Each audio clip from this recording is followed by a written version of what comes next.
Hey there, tonight we're diving into the gritty life of a medieval Templar knight, where the truth is, beneath the armor and glory lies a world of debt, rigid rules, and surprisingly strict diets. If these stories help you unwind, I'd love a quick like or subscribe, but only if they're genuinely working for you. I'm curious where in the world you're listening from, so drop your location and local time in the comments. It's amazing seeing our little community span the globe through these historical tales. Now make yourself cozy, maybe adjust your room temperature or get that cup of tea, and let's explore tonight's tale together. So you think joining the Knights Templar might be your ticket to medieval stardom, huh? You're envisioning gallant charges, glittering armor, and maybe a holy relic or two tucked under your arm. Well, strap on your spurs, because the reality was more daily grind than epic saga. Sure, the Templars had a rep that could make even the most jaded medieval monk blush with envy, but behind the myth, life as a Templar was tough enough to make a squire reconsider his career path. First off, let's talk about that initiation process. This wasn't your average sign here, and you're in kind of deal. No, to become a Templar, you had to take vows that would make a monk break out in a cold sweat. Poverty, chastity, and obedience were the holy trinity of promises you made. Poverty sounds all noble until you realize it meant living in austerity, while still needing to fork out the equivalent of a medieval fortune on your armor and weapons. And trust me, a suit of chainmail didn't come cheap. We're talking a small kingdom's GDP here, or about 40 pounds of silver if you're counting. And that's just for the chainmail. Throw in a sword, a war horse, and other knightly necessities, and you've got yourself a bill that could make a baron weep. Then there's the vow of chastity. Romantic, maybe in the ballads. Realistically, though, it meant abstaining from all those medieval Tinder swipes, no midnight trysts behind the castle walls for you. Obedience. Well, that meant following orders no matter how harebrained they seemed, often leading you into battles that were about as strategically sound as a game of medieval hopscotch. Once you're through the vows, you'd better be ready for some serious training. Forget those leisurely jousts at the local fair. This was hardcore, dawn-to-dusk toil. You'd be practicing with a sword until your arms felt like jelly, drilling tactics that made synchronized swimming look like a free-for-all. Your life revolved around mastering the art of war, and if you thought training with a wooden sword was rough, just wait until they handed you the real deal. But here's the kicker. Even if you somehow managed to scrape together the funds for your gear, and even if you could endure the grueling training and rigid lifestyle, you still had to contend with the economic burdens of staying battle-ready. Horses needed feeding, armor required upkeep, and swords didn't exactly sharpen themselves. This wasn't a one-off purchase, but a constant drain on your resources. And while you might picture Templars swimming in gold, thanks to their legendary financial prowess, the average knight wasn't exactly rolling in it. The economy of a Templar's life was more about careful management than conspicuous consumption. So why would anyone sign up for this? Well, the Templars did offer something rare in the medieval world, a sense of purpose and a community of like-minded individuals. They were a formidable brotherhood, bound by their vows and their mission to protect pilgrims and reclaim holy sites. That camaraderie was a powerful draw, not to mention the spiritual perks of fighting for a cause you believed was endorsed by the divine himself. But don't be fooled by the allure of glory and honor. The reality was gritty, exhausting, and often as rewarding as a bucket of cold porridge. Sure, they had the backing of the church and the admiration of the populace, but the daily life of a Templar was a far cry from the romanticized image that history often paints. It was a life of sacrifice, discipline, and more than a little discomfort, punctuated by moments of intense danger. So as you drift off to sleep, dreaming of medieval adventures, remember this. Being a Templar wasn't just about riding into battle with a banner flying high. It was about enduring the unyielding demands of a life committed to a cause, one that required every ounce of your strength, faith, and yes, your hard-earned cash. Not quite the glamorous life of legend, but perhaps that's what made their story all the more remarkable. And as you lay there, think about whether you'd really trade in your comforts for a life of medieval austerity. After all, heroism in the 12th century came with its own set of rather sharp-edged challenges. As you drift off to sleep, dreaming of medieval adventures, remember this. Being a Templar wasn't just about riding into battle with a banner flying high. It was about enduring the unyielding demands of a life committed to a cause, one that required every ounce of your strength, faith, and, yes, your hard-earned cash. Not quite the glamorous life of legend, but perhaps that's what made their story all the more remarkable. And as you lay there, think about whether you'd really trade in your comforts for a life of medieval austerity. After all, heroism in the 12th century came with its own set of rather sharp-edged challenges. But hold your horses, literally, because the real drama was just getting started. You see, the Templars didn't just juggle swords and shields. They had to navigate a political minefield that could give Game of Thrones a run for its money. First off, let's talk about their relationship with the Church. On paper, they were the Church's golden boys, defenders of the faith, protectors of pilgrims, the whole 9 yards. But that didn't mean they were lounging on papal clouds. No, these guys were under constant scrutiny. Imagine having a boss who's as unpredictable as a medieval weather forecast. One minute, you're the apple of the Pope's eye. The next, you're getting a stern papal bull reminding you to stick to your vows, or else. And if you thought that was tricky, just wait until you hear about their dealings with European monarchs. Kings and queens were about as steady as a wobbly tower of Jenga blocks. One day, they'd be showering you with estates and privileges like confetti at a royal wedding. The next, they'd be eyeing you like yesterday's leftovers, especially when they started feeling a little too jealous of your wealth and power. Remember King Philip Roman IV of France? Yeah, he was the guy who decided the Templars were a little too rich for his liking. Spoiler alert, it didn't end well for them. Speaking of wealth, the Templars weren't just warriors, they were medieval moguls. They managed vast estates, collected taxes, and even ran their own banking system. That's right. They were the original knights of finance long before Wall Street was a twinkle in Alexander Hamilton's eye. But with great wealth came great responsibility and even greater debt.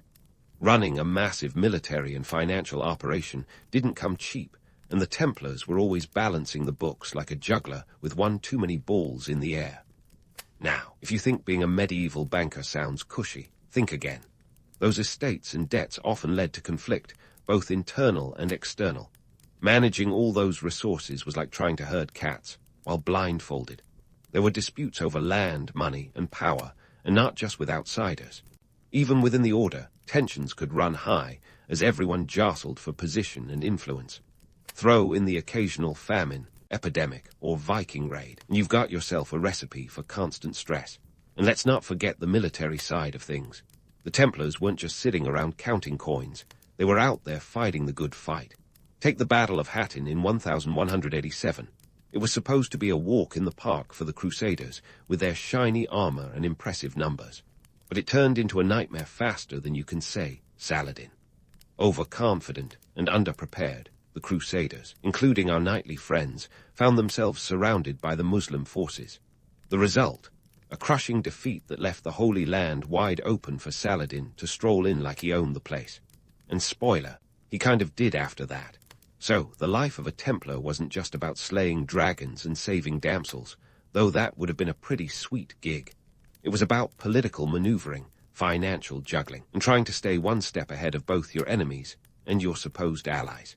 It was a life lived on a knife's edge, with danger lurking behind every corner and betrayal as common as a tavern brawl. Heroism might have been the ideal, but survival was the real goal. And as you lay in your 21st century bed, just remember, next time you're stressed about your boss or your bills, at least you're not negotiating with a pope or facing down a sultan on a dusty battlefield. Now, if that doesn't put things in perspective, I don't know what will.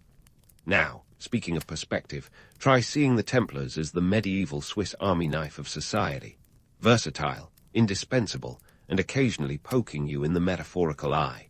You see, the Knights Templar weren't just swinging swords and praying fervently. They were also the original bankers of Christendom. Forget about your local credit union. These guys were the Gotha financial wizards of the Middle Ages, rocking the medieval economy with the finesse of a 12th century Warren Buffett. Let's dive deeper into their role as the knightly bankers of their day.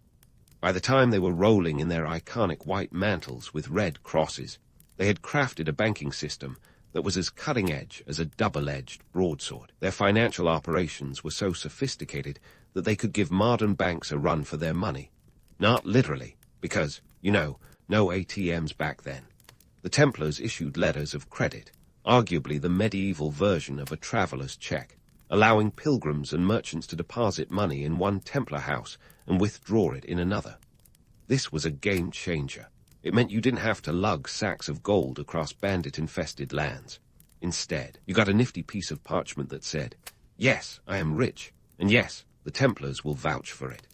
But hold your horses, or in this case, your war horses, because managing this financial empire required more than just a flair for numbers. It involved a mind-numbing array of administrative tasks that would make modern-day accountants break out in a cold sweat. Picture this. Behind every knight in shining armor was a Templar brother hunched over a dusty ledger, balancing books, recording transactions, and ensuring that their sprawling network of estates and treasuries ran smoother than a greased lance. And let's talk about those estates. The Templars were the proud owners of numerous properties across Europe and the Holy Land, each with its own set of economic challenges. These weren't just castles and fortresses. They were working farms, vineyards, and even some mills. Managing them involved a medieval version of corporate farming, with tenant farmers, serfs, and overseers all contributing to the order's coffers. It was a delicate balancing act of maximizing productivity while ensuring the locals didn't revolt or worse, undercut the profits. As our Templar friends were busy writing the book on medieval finance, they were also deeply entwined in the Crusades, a series of religious wars that were as chaotic as a medieval tavern brawl, but with more at stake than bragging rights. The Templars were the muscle of the Crusader states, and their military prowess was legendary. They were the shark troops, the ones you called when you needed a quick, decisive strike. But all this fighting took a toll, not just on their bodies, but on their wallets. Wars, as it turns out, are expensive endeavors, even when you're fighting for divine glory. Here's where the Templar treasure myth comes into play. Cue the Indiana Jones theme. Stories of vast hidden treasures have captivated imaginations for centuries, but the reality, not so much.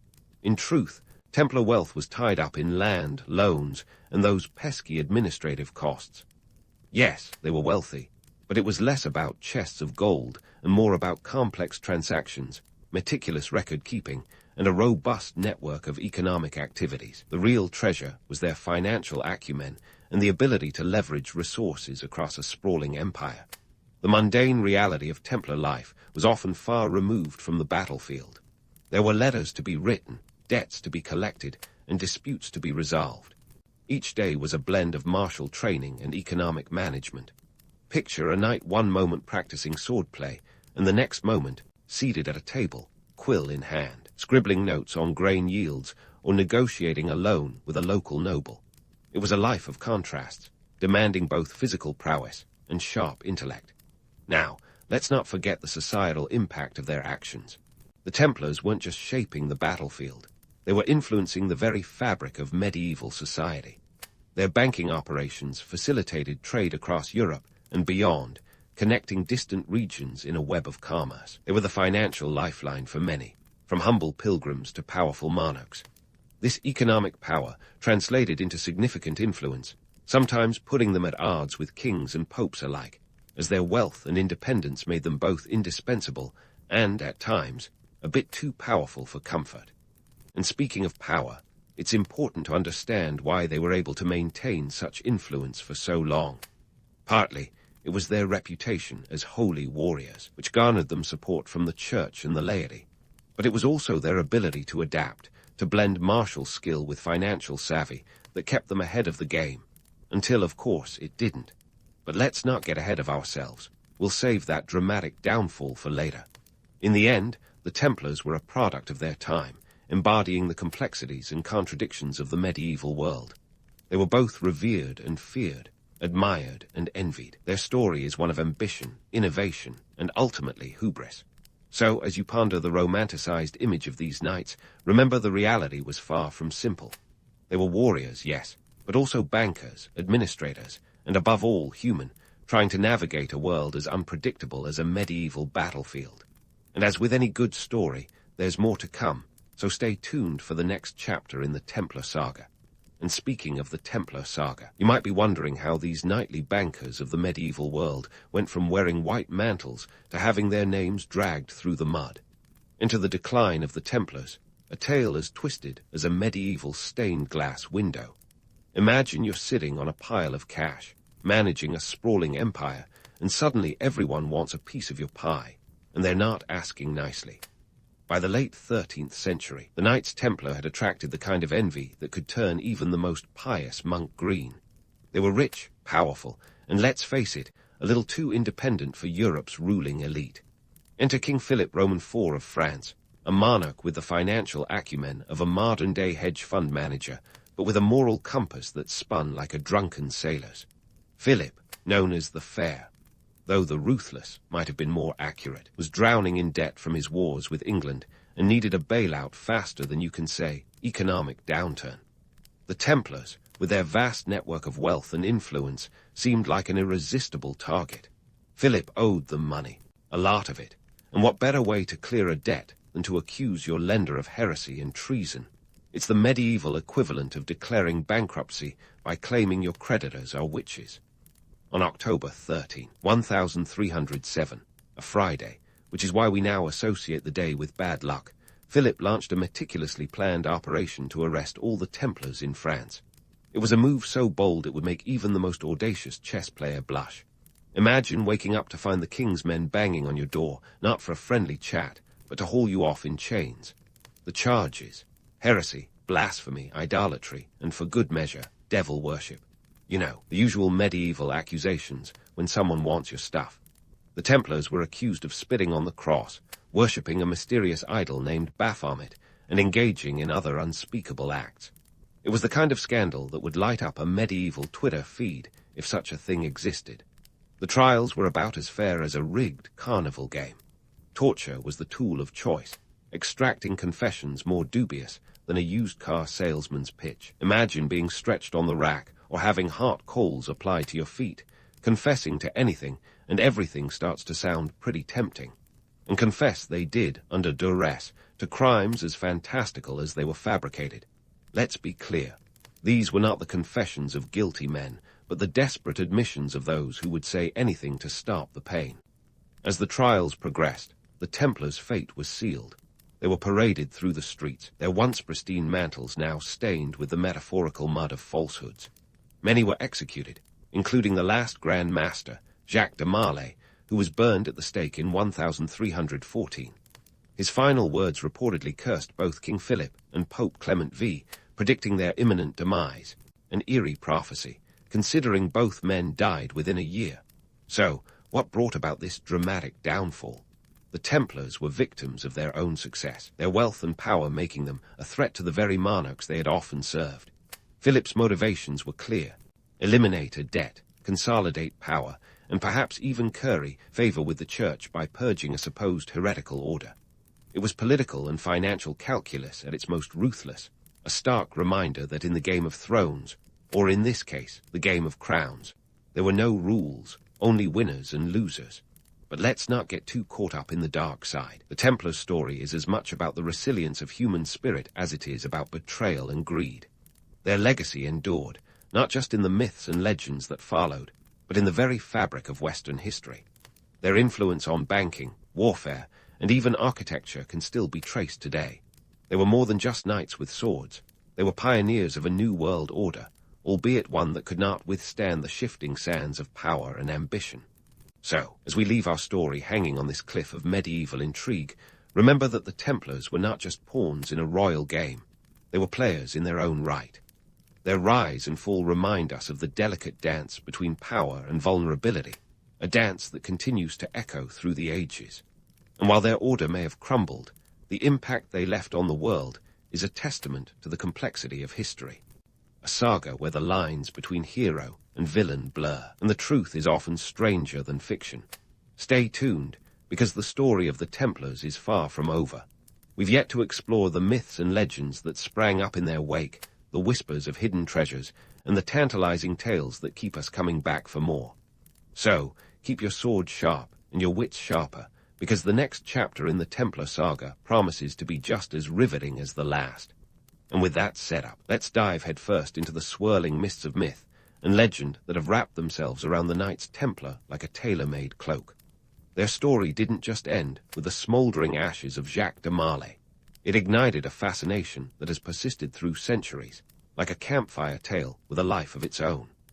Fast forward a few hundred years, and the Templars have become the rock stars of medieval mystery, complete with more conspiracy theories than you can shake a lance at. Let's start with the big one, the Templar treasure. If you believed every rumor, you'd think the Templars had enough gold stashed away to make Scrooge McDuck's vault look like small change. The truth, far less glamorous. Most of their wealth was tied up in land and assets, and any gold that wasn't seized by King Philip likely went to cover debts or vanished into the ether of medieval accounting.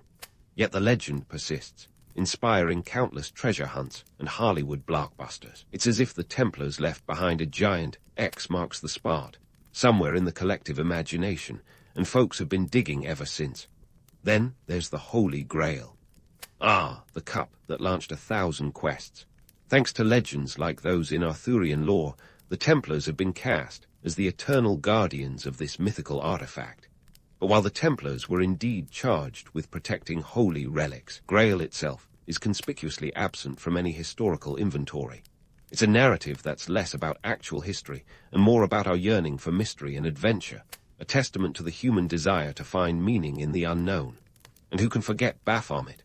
This mysterious idol, allegedly worshipped by the Templars, has become a symbol of occult intrigue. But let's be real. There's scant evidence they ever bowed to anything other than the church. Baphomet, as a concept, seems to have been a concoction of their accusers, spiced up with a dash of medieval xenophobia. But the allure of secret rituals and hidden knowledge is just too juicy to ignore, and so the myth marches on, outliving the reality by centuries. In modern media, the Templars are often one part historical fact, 2 parts creative license. From Dan Brown's The Da Vinci Code to the video game series Assassin's Creed, these knights have been reimagined as everything from sinister cabals to misunderstood heroes. It seems that as much as we love to learn about history, we equally adore rewriting it to fit our narratives, crafting stories that reflect our own time's fears and fascinations. But why do the Templars captivate us so? Perhaps it's because their story is a microcosm of the human condition. They were warriors and bankers, saints and sinners, embodying both the noble and the ignoble aspects of humanity. Their rise and fall remind us of the precarious nature of power, how quickly fortunes can turn, and how yesterday's hero can become today's villain with the flick of a quill. It's a narrative that feels both ancient and achingly relevant, echoing through the ages like a cautionary tale whispered around the fires of history. The Templars also reveal much about medieval society itself, a world where faith and finance were interwoven as tightly as the links in their chainmail. It's no coincidence that they rose during the Crusades, an era when religious fervor and economic expansion marched hand in hand.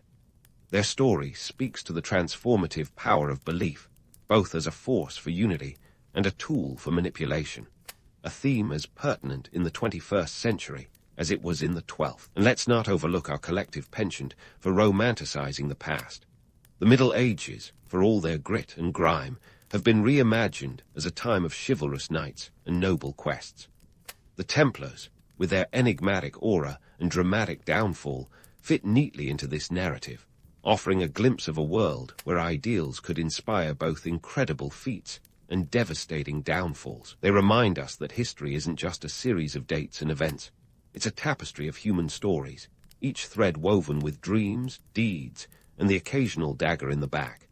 So as we wrap up this saga, what can we take away from the legacy of the Knights Templar? Perhaps it's the realization that the stories we tell, of knights and treasures, of heroes and villains, are as much about the present as they are about the past.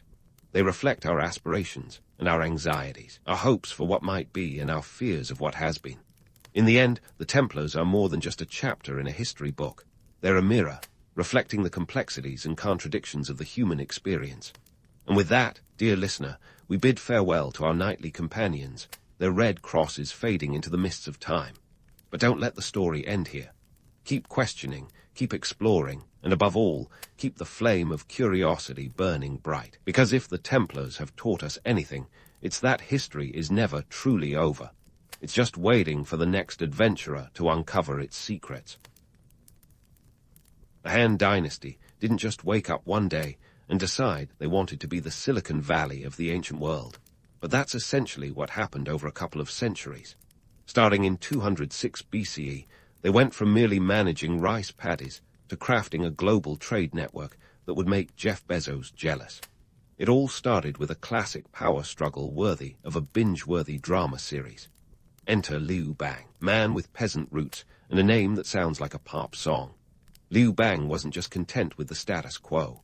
He took advantage of the chaos after the fall of the Qin dynasty, swept through China, and declared himself Emperor Geazu of Han. Talk about leveling up. Geazu's reign set the stage for the Han dynasty's ambitious plans, but it was his great-grandson, Emperor Wu, who would truly put the expansion in expansionism. Known officially as Emperor Wu of Han, he ruled from 141 to 87 BCE and was the kind of guy who didn't just want to rule China, he wanted to put it on the map. And by map, I mean he wanted to make his mark on the known world. Wu had a knack for turning political maneuvers into opportunities for expansion. He wasn't just about conquering lands. He was about integrating them into a grand vision of prosperity, and let's be honest, a bit of world domination. Into the Xiongnu Confederation, the ancient Chinese equivalent of the Huns, who were more than just a thorn in the Han side. They were a full-blown migraine. To deal with them, Emperor Wu didn't just send in the troops. Instead, he turned to diplomacy wrapped in a cloak of economic interest. This was around 138 BCE when he sent Zhang Qian, a diplomat with nerves of steel, on a mission to find allies to the west. Zhang Qian's journey was less eat, pray, love, and more capture, escape, spy, as he was famously captured by the Xiongnu, married off, and held for over a decade before finally escaping. When he returned, he brought tales of lands as far as India and Persia, igniting Wu's interest in the wide world. Wu's interest zeroed in on one particular item, silk. Now, silk in ancient China was more than just a pretty fabric. It was the Bitcoin of its day, a luxury that everyone wanted and few could afford. The Romans, for instance, were absolutely obsessed with it. By 300 BCE, they were dropping serious cash, like half the empire's GDP, on this luxurious fabric, which tells you just how much they loved their fashion. In the Han Dynasty, silk wasn't just a product. It was a power move. Wu saw it as a way to open up new trade routes and generate wealth, not just for himself, but for the empire. But trade wasn't just about sending fancy fabrics across the world. It was about creating relationships, manipulating them to one's advantage, and occasionally flexing one's military muscles, like when Wu expanded the borders to the west. This wasn't a gentle nudge. It was a full-court press that extended the empire's reach into Central Asia. The Han were trading not just silk, but philosophies, ideas, and technologies. The Silk Road wasn't just a road. It was a superhighway for innovation, years before highways were even a concept. Wu's political maneuvering also involved some serious coin. He wasn't just a warlord, he was an economist. He established state monopolies on salt and iron, which might sound a bit draconian, but it was a strategic move to fund his campaigns and keep the economy running smoothly.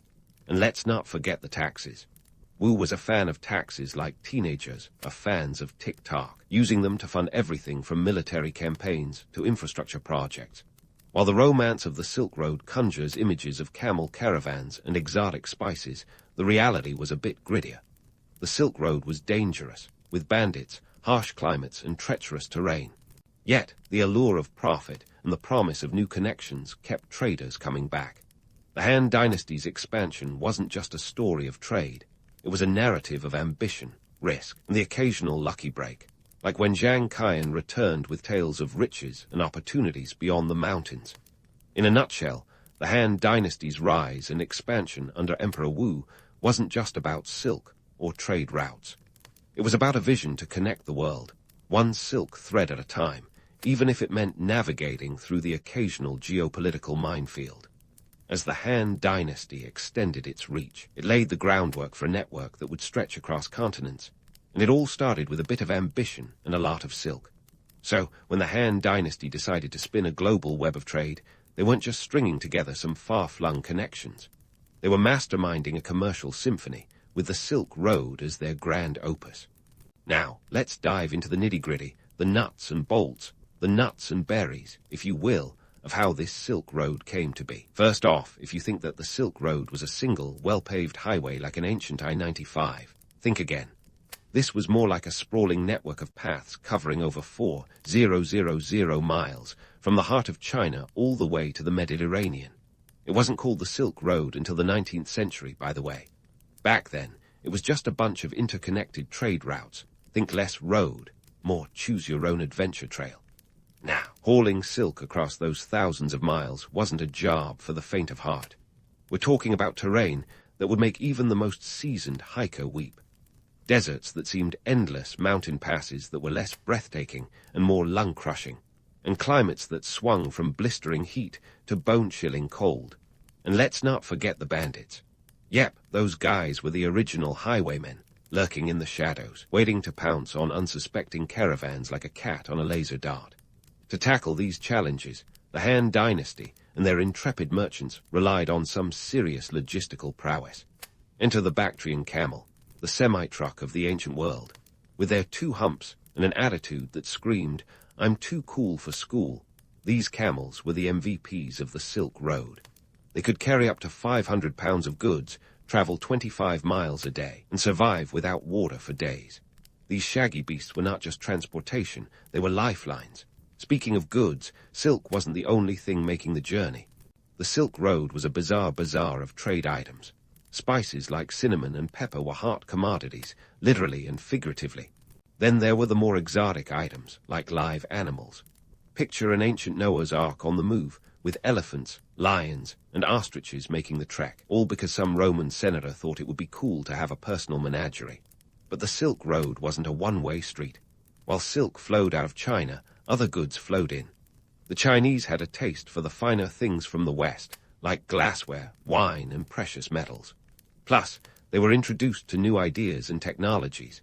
Buddhism, for instance, hitched a ride along these trade routes, spreading its teachings from India into China and beyond. The route itself was as complex as a modern subway map. It split into northern and southern paths to bypass the Taklamakan Desert, an arid expanse whose name roughly translates to "you go in, you don't come out." Charming, right? The northern route skirted the Tian Shan Mountains, while the southern path hugged the edges of the desert. Merchants had to be savvy navigators, often relying on the stars and landmarks to guide them. GPS, who? And who were these merchants braving the odds? A colorful cast of characters, each with their own story.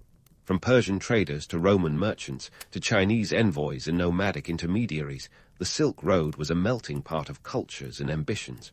These folks weren't just trading goods. They were trading stories, knowledge, and sometimes a fair bit of gossip.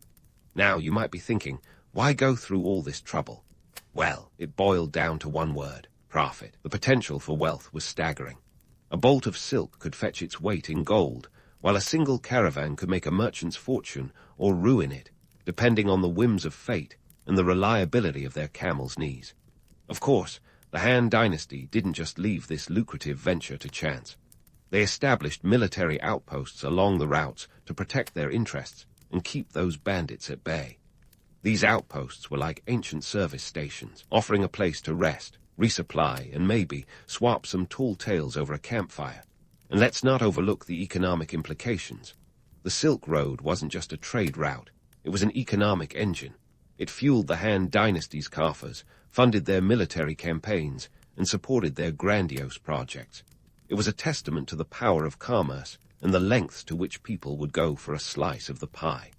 In the end, the Silk Road was more than a path for goods. It was a conduit for cultural exchange, a highway for ideas, and a testament to human ingenuity and perseverance. It was a grand experiment in globalization, centuries before that term would ever be coined. And while we might romanticize the camel caravans and the exotic goods, the reality was a lot grittier, a lot riskier, and a lot more human. But don't pack your bags just yet. We're only halfway through this ancient adventure. The Silk Road has plenty more tales to tell, and as we delve deeper into its history, we'll uncover the stories of those who walked its paths and the legacy they left behind. Stay tuned, because the best is yet to come. Fasten your historical seatbelts, because we're diving headfirst into the economic whirlwind stirred up by the Silk Road. Picture the Han Dynasty as a bustling startup. Think ancient Silicon Valley, only with silk instead of software. The influx of wealth was like a golden avalanche, and luxury goods were the glittering jewels at its heart.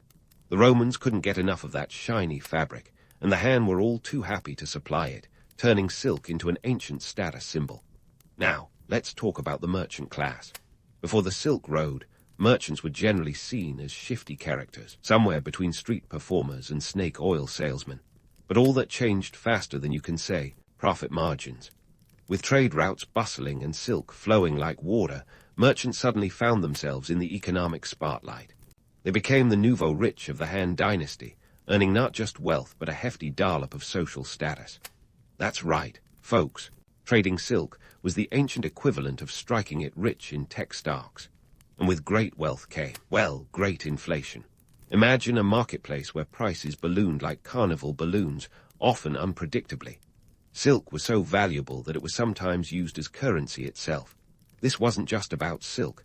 The Han Dynasty was trading in everything from spices to livestock, creating an economic environment that was as volatile as it was prosperous. Picture this.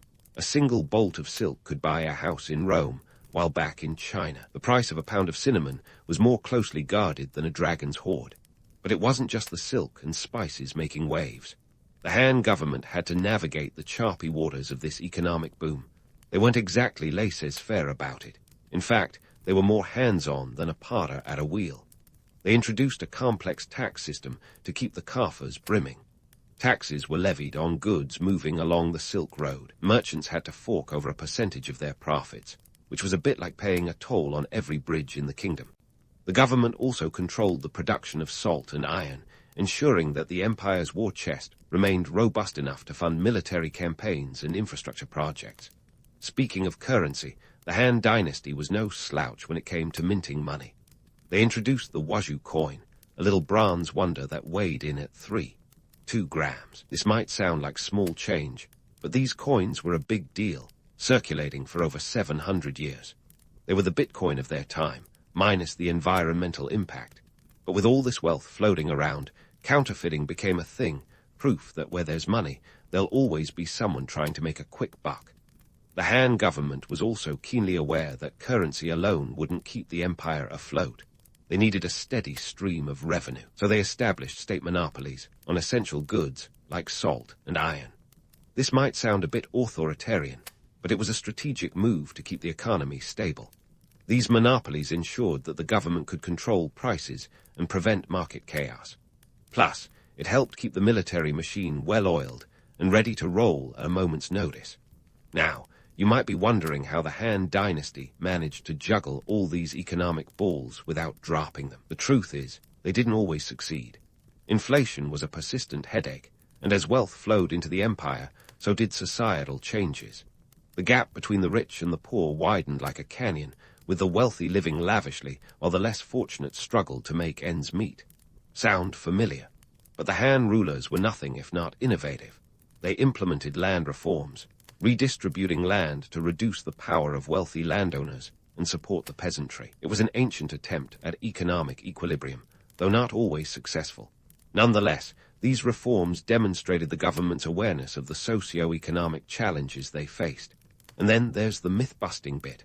While the Silk Road conjures images of an economic utopia, the reality was messier. The road was perilous, the economy volatile, and the government's grip on trade was as much about control as it was about prosperity. Yes, the Silk Road was a marvel, but it was also a source of political tension and economic disparity. The Han Dynasty's economic adventure wasn't just about accumulating wealth.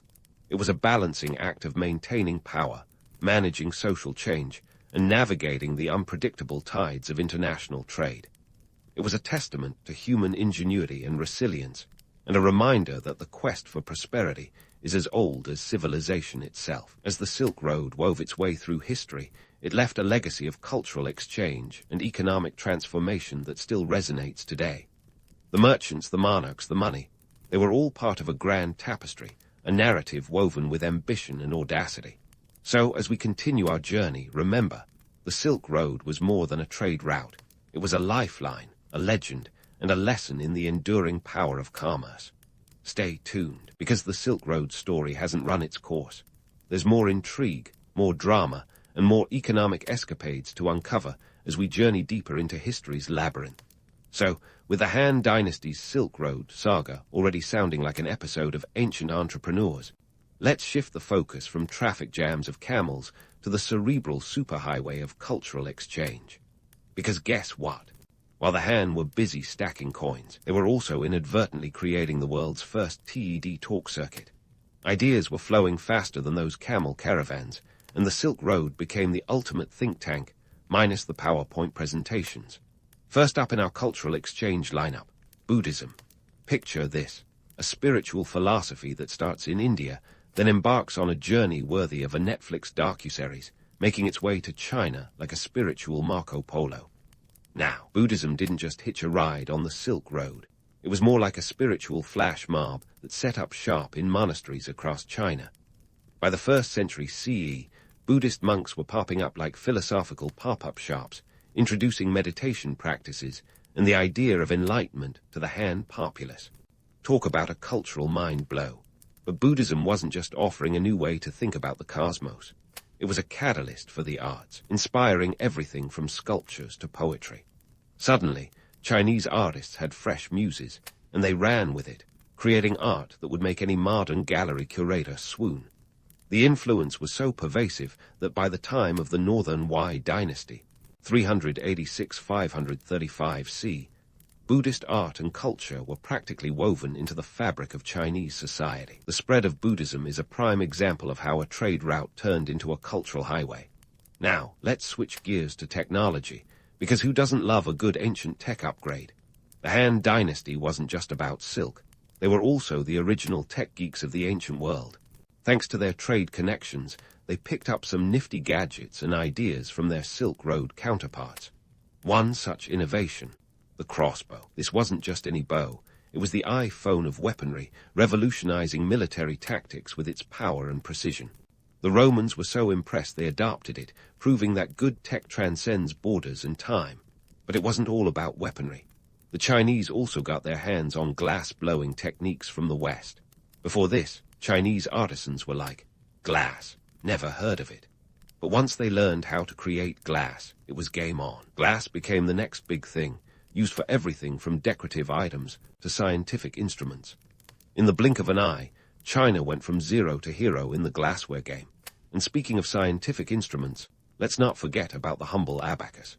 While it didn't travel along the Silk Road per se, the exchange of mathematical ideas certainly did. The abacus, an ancient calculator, was a game-changer for merchants tallying up those hefty trade profits. It was like the Excel spreadsheet of its time, ensuring that nobody got shortchanged on silk transactions. Now, onto the cultural crossovers that make you wonder if history was secretly written by comedians. One of the most amusing examples has to be the Roman obsession with silk. They were so enamored with this fabric that they believed it grew on trees. Yes, you heard that right. Trees. Imagine their surprise upon discovering that silk actually came from little worms spinning cocoons. This myth was busted faster than you can say luxury tax, but it just goes to show the lengths to which people will go to make sense of the exotic. And then there's the story of the Chinese encountering grapes and winemaking. Grapes were a novelty in China, but once they were introduced, the Chinese were all in, like they'd just discovered the latest craft beer trend. Quickly learned the art of winemaking from their Persian neighbors, and before long, vineyards were sprouting up faster than you could say cheers. Wine became a fashionable drink among the elite, proving that cultural exchange could be as intoxicating as it was enlightening. But not all cultural exchanges were smooth. Take, for instance, the introduction of Roman glassware in China. These glass items were coveted like rare Parkman cards, but their fragility often led to, shall we say, some unfortunate mishaps during transport. Imagine the disappointment of opening a shipment to find your prized glass goblet shattered. Cue the ancient equivalent of an insurance claim. Despite the occasional hiccup, the cultural diffusion along the Silk Road was a testament to human curiosity and adaptability. It was a melting pot, a cultural stew simmering with diverse ingredients, each adding its unique flavor to the mix. The Han Dynasty wasn't just trading goods.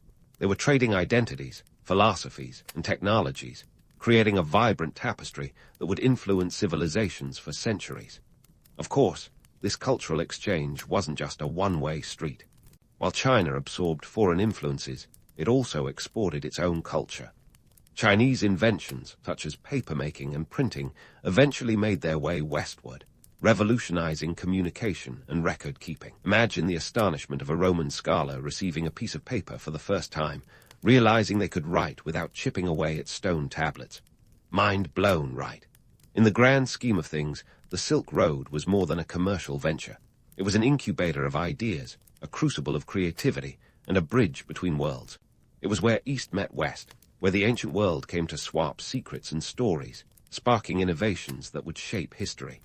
So, while the Han Dynasty may have started with a quest for silk and spices, it ended up weaving a much richer tapestry of culture and knowledge. But hold on to your history hats, because we're not done yet. There's still more to uncover about the Silk Road's legacy, the characters who traversed it, and the lasting impact it had on the world. Stay tuned, because this historical journey is far from over, and the next chapter promises even more intrigue and adventure. As the Han Dynasty's cultural caravan continued its journey, the Silk Road faced its own set of challenges that no amount of silk or spices could smooth over. The decline of this epic trade network wasn't like a dramatic film ending. It was more of a slow fade, the kind that sneaks up on you while you're busy swiping right on ancient tinder. So, what happened? Why did this grand tapestry of trade begin to unravel? First, let's talk about political instability. The Han Dynasty, once the poster child for expansive trade networks, began to wobble like a toddler on a sugar high. The empire was rocked by internal strife, with power struggles that would make Game of Thrones look like a peaceful family reunion. Corruption spread faster than a TikTok dance craze, and rebellions popped up like unwanted ads. By the time Emperor AI of Han waltzed onto the scene in 7 BCE, the dynasty's grip was slipping, and the Silk Road was feeling the love lost. Economic overreach also played a starring role in this historical drama. The Silk Road was a cash cow, sure, but the Han government milked it like there was no tomorrow. Taxation was cranked up to 11, with merchants coughing up profits to fund the empire's insatiable appetite for expansion. But like any good party, the economic boom couldn't last forever. Inflation reared its ugly head, and suddenly the golden days of silk-turned currency were over. The economy was like a poorly made soufflé, puffed up but ready to collapse at any moment.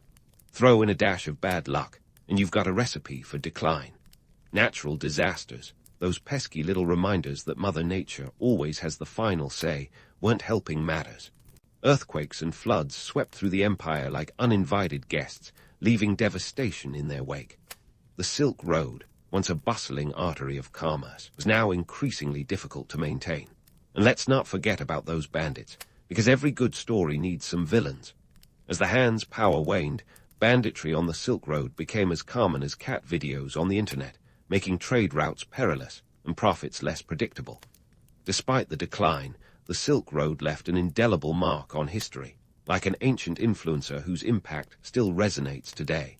It wasn't just about silk and spices. It was about connecting cultures and creating a global network before globalization was even a word. The exchange of ideas, philosophies, and technologies along these routes was a catalyst for progress. The Han Dynasty may have faded, but the Silk Road's legacy was just getting started. Fast forward to today, and the echoes of the Silk Road are still heard in the corridors of global trade and cultural interaction. Those ancient trails laid the groundwork for modern trade networks, proving that the desire to connect and exchange is as old as humanity itself. The myth of the Silk Road continues to capture our imagination, a romantic vision of camel caravans and exotic goods. But beneath the legend lies the reality, a gritty, dangerous, and often unpredictable journey that required as much cunning as courage. In the end, the Silk Road tells us something profound about human nature. It speaks to our relentless pursuit of connection, our willingness to brave the unknown for the promise of prosperity, and our ability to turn challenges into opportunities. The Han Dynasty, with its ambition and audacity, showed us that history isn't just a series of dates and events. It's a narrative shaped by visionaries and adventurers willing to risk it all for a chance at greatness. So, as we close the book on the Han Dynasty's Silk Road saga, remember this: history is more than the sum of its parts. It's a story of people, of dreams and disappointments, of challenges met and legacies left behind. The Silk Road was a bridge across the ages, a testament to human ingenuity and the enduring power of trade. And while the Han Dynasty may have faded into the annals of history, the spirit of their silk-spun adventure lives on, reminding us that sometimes the journey is just as important as the destination. In the bustling heart of 6th century Constantinople, where the scent of spices mingled with the sweat of the masses, and the air buzzed with the noise of traders peddling everything from silks to silver, a young girl named Theodora was learning the ropes of survival. And by ropes, I mean quite literally. You see, our future Empress began her life not in golden halls, but in the gritty, chaotic world of the Hippodrome, the circus of the Byzantine Empire. Her father was a bear trainer, a job that sounds as precarious as it was. Imagine trying to convince a bear to perform tricks in front of thousands of rowdy spectators, all while hoping it doesn't decide to snack on you instead. The Hippodrome wasn't just any old entertainment venue. It was the beating heart of the city. Think of it as a mix between the Super Bowl, a royal wedding, and a modern-day political rally, where chariot races were the main event and factions like the Blues and the Greens battled it out, not just on the track, but in the streets too. These factions were so influential that even emperors had to pay attention to them, a reminder that crowds could sway power more than a few swords ever could. Now, being the daughter of a bear trainer in such an environment was no easy feat. Theodora's family wasn't rolling in gold coins. On the contrary, they were more likely counting copper ones, hoping to scrape together enough to get by. And while the romanticized version of history might paint Theodora as a Cinderella-like figure, the reality was far grittier. Her early years were spent in the shadow of the Hippodrome, where the roar of the crowd was a constant backdrop to her life. With her father's untimely death, the family's prospects grew even bleaker. Her mother, a woman of resilience, did what any savvy circus performer would do. She took her daughters and appealed to the Greens, one of the dominant factions. In a tale that sounds like it was ripped from the pages of a political drama, she used her daughter's charm as a bargaining chip to secure them a place in the performances. Theodora, along with her sisters, would soon learn the art of captivating an audience, not with bears, but with their own talents. Theodora's early career as an actress, or mimesis, as it was called, wasn't exactly what we consider a stepping stone to power. In those days, the term actress carried a different connotation. It was a profession that blurred the lines between entertainer and courtesan. The social ladder for women was less a ladder and more a steep, slippery slope with a pit of scorn at the bottom. But Theodora was nothing if not ambitious. She made a name for herself in a world where women were expected to either marry well or fade into obscurity. It's worth noting that the Byzantine Empire wasn't exactly a bastion of gender equality. Women were largely expected to manage households and bear children, not bear witness to the inner workings of power. But Theodora had no intention of conforming to these societal norms. Her performances were said to be moving, occasionally scandalous, and always memorable, traits that would serve her well in the political arena. The economic backdrop of the time was as chaotic as a chariot race. The Byzantine Empire was both a marvel and a mess, constantly balancing on the edge of prosperity and collapse. Trade routes crisscrossed through Constantinople, bringing wealth and exotic goods, but also inviting rivalries and conflicts. Theodora grew up in a city at the crossroads of Europe and Asia, where the ebb and flow of commerce shaped the lives of its inhabitants as much as the whims of its rulers. As Theodora honed her craft in the theater, she was also honing her understanding of human nature, an invaluable skill for anyone with political aspirations. Her story is often framed as one of destiny, but let's not kid ourselves. It was her grit, wit, and a hefty dose of chutzpah that propelled her forward. The myth of Theodora as a down-and-out girl who simply got lucky is just that, a myth. Her rise was a calculated climb, not a fairy tale. Theodora's early life is a testament to the unpredictable nature of history. Born into a world that seemed determined to keep her down, she would eventually rise to become one of the most powerful women of her time. But before she could influence emperors and shape empires, she had to survive the circus, both literal and metaphorical. That was her upbringing.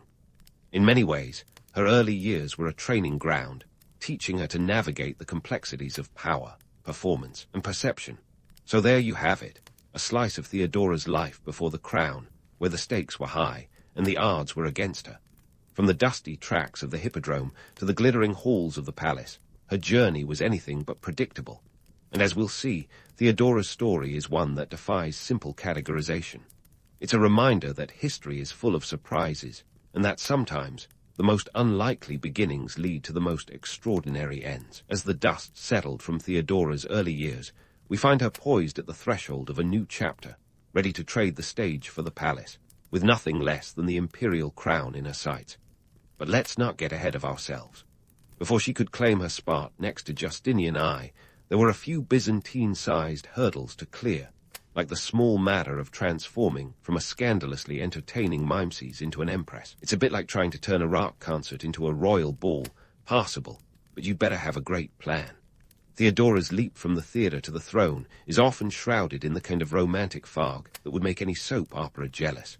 But like any good plot twist, it wasn't just about star-crossed lovers defying the odds. Nope, there was also a healthy dose of legal acrobatics and religious wrangling involved. You see, Justinian, the man who would be emperor, was smitten not just with Theodora's beauty, but her brains and wit too. It was a match made in, well, not quite heaven, more like a Byzantine boardroom where power and passion were the currency of the day. In 523 AD, Justinian and Theodora tied the knot, but not before jumping through several hoops worthy of an Olympic gymnast. First off, there was the pesky law that barred actresses from marrying into nobility. Theodora's past, while colorful, was hardly the stuff of fairy tales, at least not the kind that ended with a crown. So, what do you do when laws get in the way of love and political ambition? You change the laws, of course. With a deft stroke of legislative magic, Justinian managed to have the law altered, allowing Theodora to become his wife. It was a move that raised more than a few eyebrows. Imagine the gossip columnists of the day having a field day with that one. Theodora's marriage to Justinian wasn't just a personal triumph. It was a political statement. It sent a clear message that the social hierarchy was more malleable than many liked to admit. While some applauded the match as a bold step towards meritocracy, others were scandalized, viewing it as a breach of tradition. The Byzantine elite were not exactly thrilled about a former actress hobnobbing in the halls of power, but Theodora had never been one to let public opinion dictate her path. What made Theodora truly formidable was not just her ability to charm and entertain, but her uncanny knack for navigating the treacherous waters of Byzantine politics. She wasn't just riding Justinian's coattails, she was setting the course. At a time when the Byzantine Empire was a pressure cooker of political intrigue, religious disputes, and economic turbulence, Theodora emerged as a savvy operator, adept at playing the game. Her influence was felt in everything from legislative reforms to diplomatic negotiations.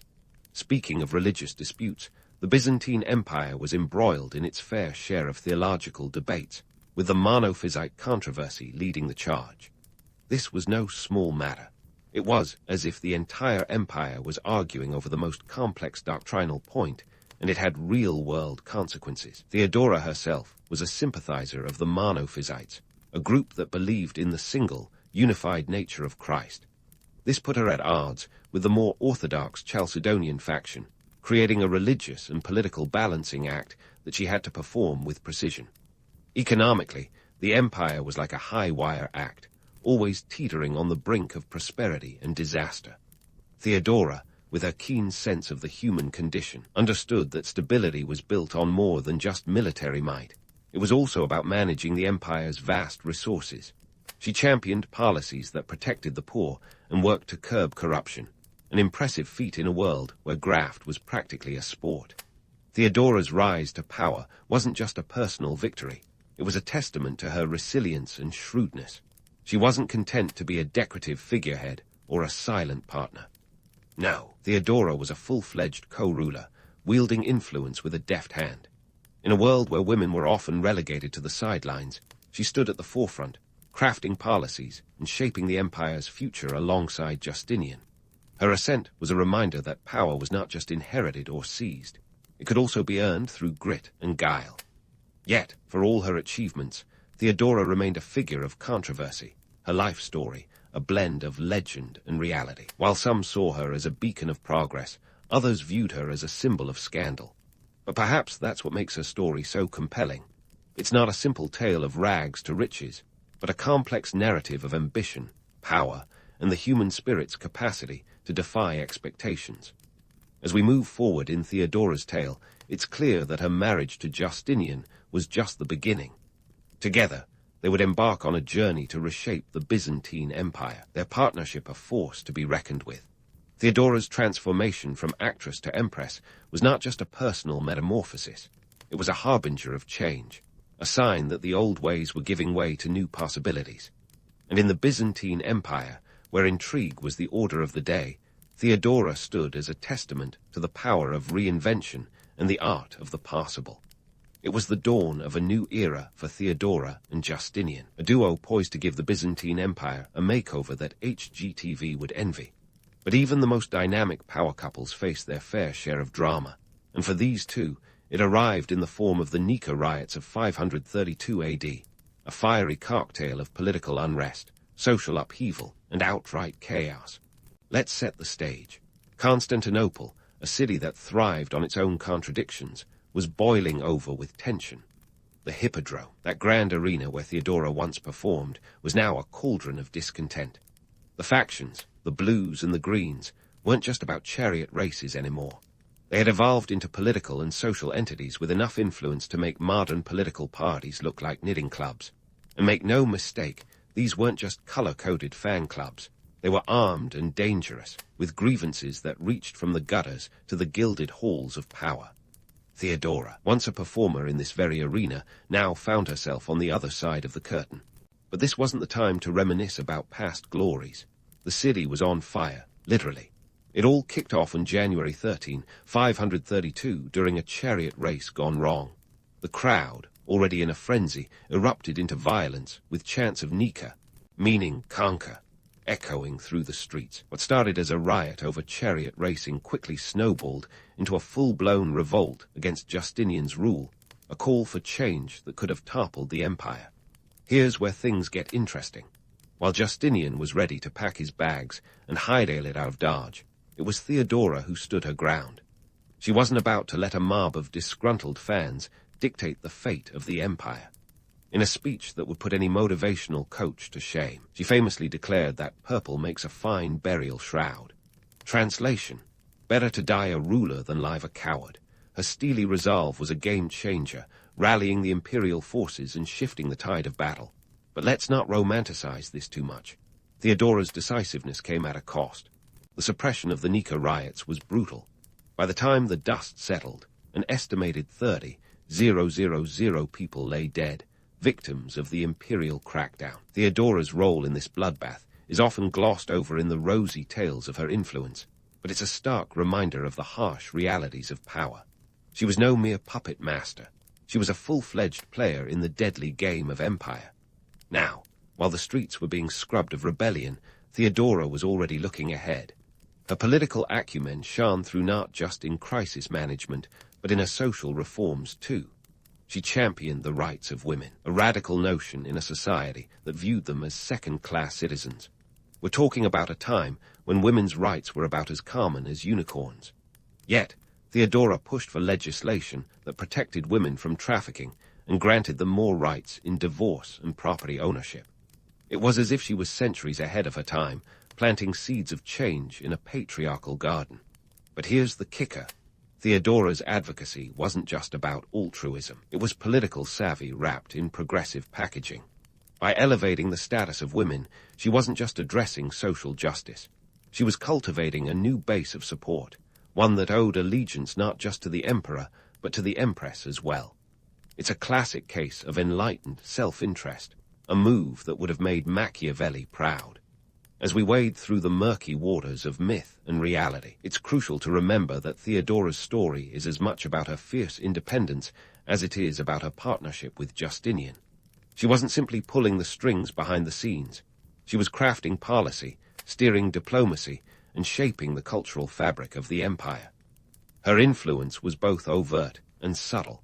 a testament to her ability to adapt and thrive in the Byzantine labyrinth of power. And while the romanticized version of Theodora paints her as an all-knowing strategist, the truth is more nuanced. She was a woman navigating a man's world, armed with wit, courage, and an unyielding will to redefine her legacy. In an empire teetering on the brink of both greatness and chaos, Theodora was a force of nature, unpredictable, unstoppable, and utterly captivating. As we delve deeper into her story, it becomes clear that Theodora's impact on the Byzantine Empire was not just a footnote in history, but a chapter unto itself. Her role in the Nika riots and subsequent reforms were not isolated incidents, but part of a larger narrative of transformation and resilience. Theodora wasn't merely surviving. She was thriving, carving out a legacy that would echo through the annals of history long after the flames of rebellion had faded. So, as we leave the smoldering ruins of the Nika riots behind, we're reminded that Theodora's journey is far from over. Her tale is a tapestry of ambition, power, and the relentless pursuit of progress, a story that continues to unfold, promising more surprises and revelations in the chapters to come. Stay tuned, because if history has taught us anything, it's that Theodora's story is one you won't want to miss. As we leave the smoldering ruins of the Nika riots behind, it's time to shift focus to the architectural wonder that is the Hagia Sophia, a jewel in the crown of Constantinople and an enduring testament to Theodora's legacy. Now, if you've ever seen this massive structure, you might wonder how a former Mimesis and her emperor hubby pulled off such a feat. Spoiler alert, it wasn't just about having deep pockets or a flair for the dramatic. It was about vision, both artistic and political. The Hagia Sophia wasn't just a cathedral, it was a statement. When construction kicked off in 532 AD, Theodora and Justinian weren't merely looking to build a place of worship. Oh no, they were setting the stage for an empire's renaissance, one brick or marble slab at a time. The project was massive, costing an estimated 360,000 pounds of gold, roughly $4.5 billion today, give or take a few Byzantine inflation spikes. Theodora's influence in its creation is often overlooked, but let's not kid ourselves. She was every bit the co-architect of this vision. Theodora's fingerprints were all over the Hagia Sophia, especially when it came to the intricate mosaics that adorned its walls. These weren't just pretty pictures. They were propaganda pieces, carefully curated to reflect the glory and piety of the imperial couple. While Justinian might have been the face of the empire, Theodora was its soul, immortalized in golden tesserae for all to see. The Hagia Sophia was a visual symphony of power, faith, and Byzantine flair, designed to awe both the devout and the doubters. Now, Theodora's involvement in religious controversies adds another layer to this Byzantine tapestry. Remember the Monophysite controversy? Of course you do. Theodora was a staunch supporter of the Monophysites, creating a theological rift that was as wide as the Bosporus. This wasn't just idle theological chatter. It was a political powder keg.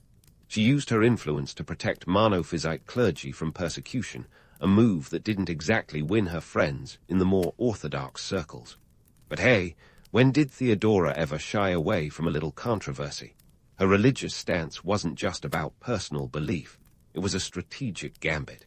By championing the Monophysites, Theodora was cultivating a loyal faction within the empire, a spiritual insurance policy in case the political winds shifted.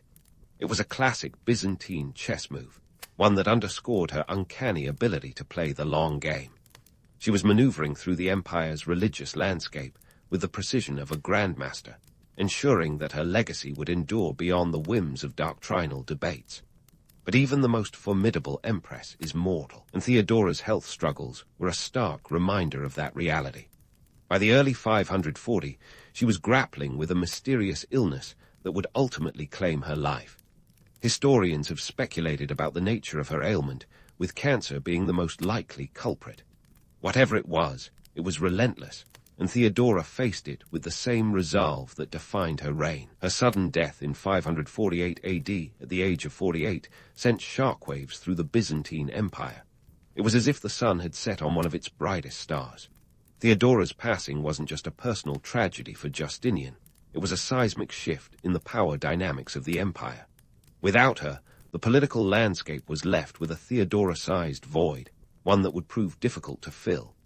In the aftermath of her death, Justinian was a man adrift, a ruler who had lost not just a wife, but a partner in every sense of the word. Theodora's absence was felt acutely in the corridors of power, where her influence had been a steadying hand. The emperor struggled to maintain the same level of control and innovation without her guiding presence. It was as if the very fabric of the empire had been stretched too thin, revealing the fragility beneath the grandeur. Yet, even in death, Theodora's legacy loomed large. Her policies and reforms continued to shape the Byzantine Empire, a testament to the enduring impact of her rule. She had been more than just an empress. She was a force of nature, a catalyst for change in a world resistant to it. Theodora's story didn't end with her funeral. It was just beginning to be rewritten by historians and storytellers alike.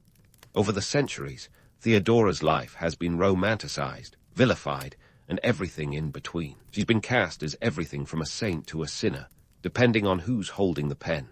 But as with any great historical figure, the truth lies somewhere between the myth and the reality.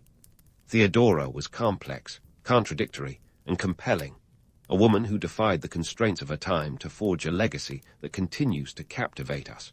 So, as we pause to reflect on Theodora's later years, it's clear that her story is far from over. Her influence reverberates through history, a reminder that even the most unlikely beginnings can lead to extraordinary ends. As for what's next in this riveting saga, we'll leave that for the final act, where the legacy of Theodora continues to unfold, promising more intrigue, drama, and revelations to come. Stay tuned, because if history has taught us anything, it's that Theodora's story is one for the ages. As we dive into the final act of Theodora's saga, it's time to unravel how this formidable empress became more than just a footnote in Byzantine history, but a legend that still sparkles like the mosaics she helped create. Let's face it, Theodora's story is the historical equivalent of a blockbuster movie, complete with drama, intrigue, and enough plot twists to give Game of Thrones a run for its money. Theodora's legacy is a bit like an intricate Byzantine mosaic, beautiful from a distance, but get up close, and you'll see the cracks and complexities. She's been painted as everything from a feminist icon to a Machiavellian mastermind, and the truth is, she was probably a bit of both. Her influence on Justinian's reign was undeniable. We're talking about a woman who rose from the streets of Constantinople to co-rule one of the most powerful empires of her time, a feat that required more than a sprinkle of charisma and a dash of ambition. And let's not forget her reputation as a champion of women's rights. In a world where women's voices were often drowned out by the clatter of swords and the rustle of senatorial robes, Theodora made sure hers was heard loud and clear. She spearheaded legal reforms that offered more rights to women, especially in marriage and property ownership. Imagine trying to push that through in a society where women were often seen as little more than decorative baubles or breeding machines. Theodora wasn't just breaking glass ceilings. She was shattering them with the force of a wrecking ball. But let's bust a myth while we're at it. Theodora's rise wasn't some fairy tale narrative of good triumphing over evil. It was a gritty, often ruthless climb. Her story isn't just a rags-to-riches tale. It's a testament to the harsh realities of power.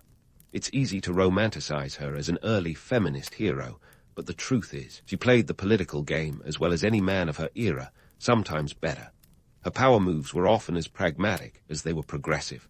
She knew how to wield influence like a maestro conducting a symphony, balancing alliances and enmities with the precision of a tightrope walker. Now, let's talk about how Theodora's story has been shaped by modern media. Over the centuries, she's been the subject of countless books, plays, and even operas. Each retelling adds another layer to the myth, often emphasizing the more sensational aspects of her life. The scandals, the seductions, the skullduggery. It's no wonder she's become a staple in popular culture, often portrayed as the ultimate example of female empowerment or the quintessential femme fatale, depending on who's telling the tale. Take the 19th century, for example. Theodora was romanticized in literature and art as a symbol of the exotic and erotic East, an image that was as much a product of Western fantasies as it was of her actual exploits. By the time Hollywood got its hands on her story, Theodora was less a historical figure and more a glamorous, seductive archetype, draped in silks and intrigue. It's a narrative that sells movie tickets but glosses over the real grit, and tenacity that defined her life. But why does her story still resonate with us today? Perhaps it's because Theodora embodies the timeless struggle against societal constraints, the relentless pursuit of power in a world that often feels stacked against you. Her life serves as both a cautionary tale and an inspiring saga of triumph over adversity. She reminds us that the road to greatness is rarely straightforward and often littered with moral ambiguities. Theodora's story also challenges us to reconsider our perceptions of history. It forces us to ask uncomfortable questions about power, legacy, and the stories we choose to tell. Was she a villain or a visionary, a puppet or a puppeteer? The fact that we're still debating her role centuries later speaks volumes about her enduring impact.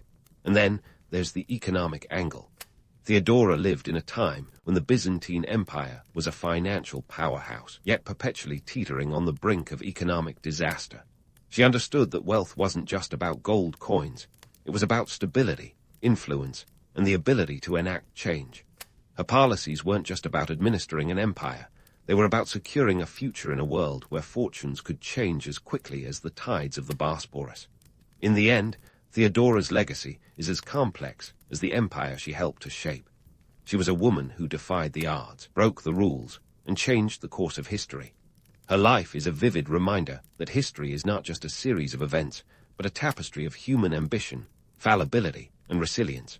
As we wrap up her story, we're left with a rich mosaic of history, a complex, captivating tableau that invites us to look beyond the myths and see the woman who dared to reach for the crown.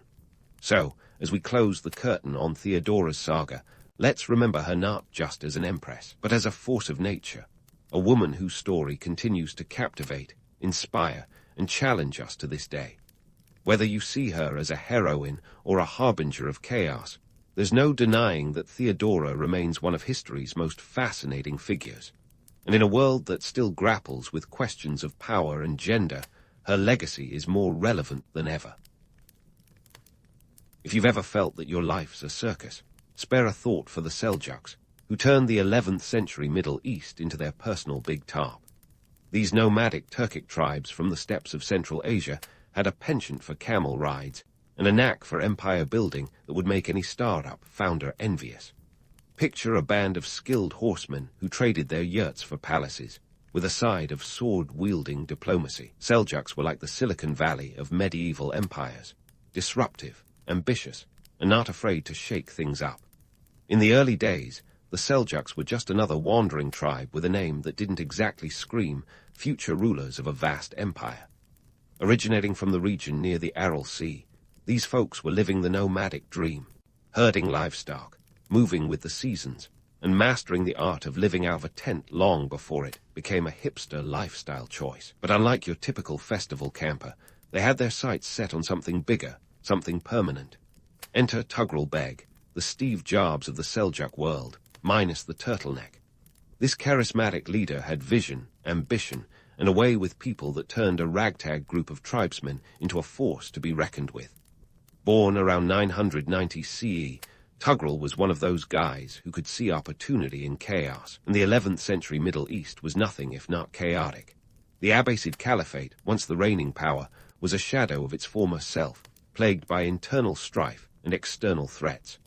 Tughril saw this not as a problem, but as a vacancy sign for empire building. Tughril Beg wasn't just a dreamer, he was a doer. He led his people on a journey from the steppes to the bustling cities of Persia, picking up land like they were collecting stamps. By 1040, the Seljuks had defeated the Ghaznavids at the Battle of Dandanakan, a name that sounds like a bad Scrabble hand, but was actually a turning point.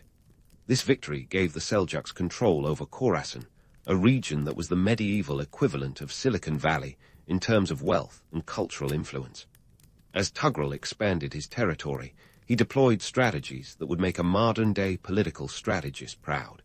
Instead of brute force, he often used diplomacy, forming alliances with local rulers and marrying into influential families. It was a game of thrones, but with less dragons and more camels. Tughril's charm offensive extended to the Abbasid Caliph in Baghdad, who was in desperate need of a strong ally. In 1055, Tughril marched into Baghdad, not with an army of conquest, but as a savior of sorts. The Caliph, recognizing a good deal when he saw one, bestowed upon Tughril the title of Sultan, a term that literally means authority in Arabic.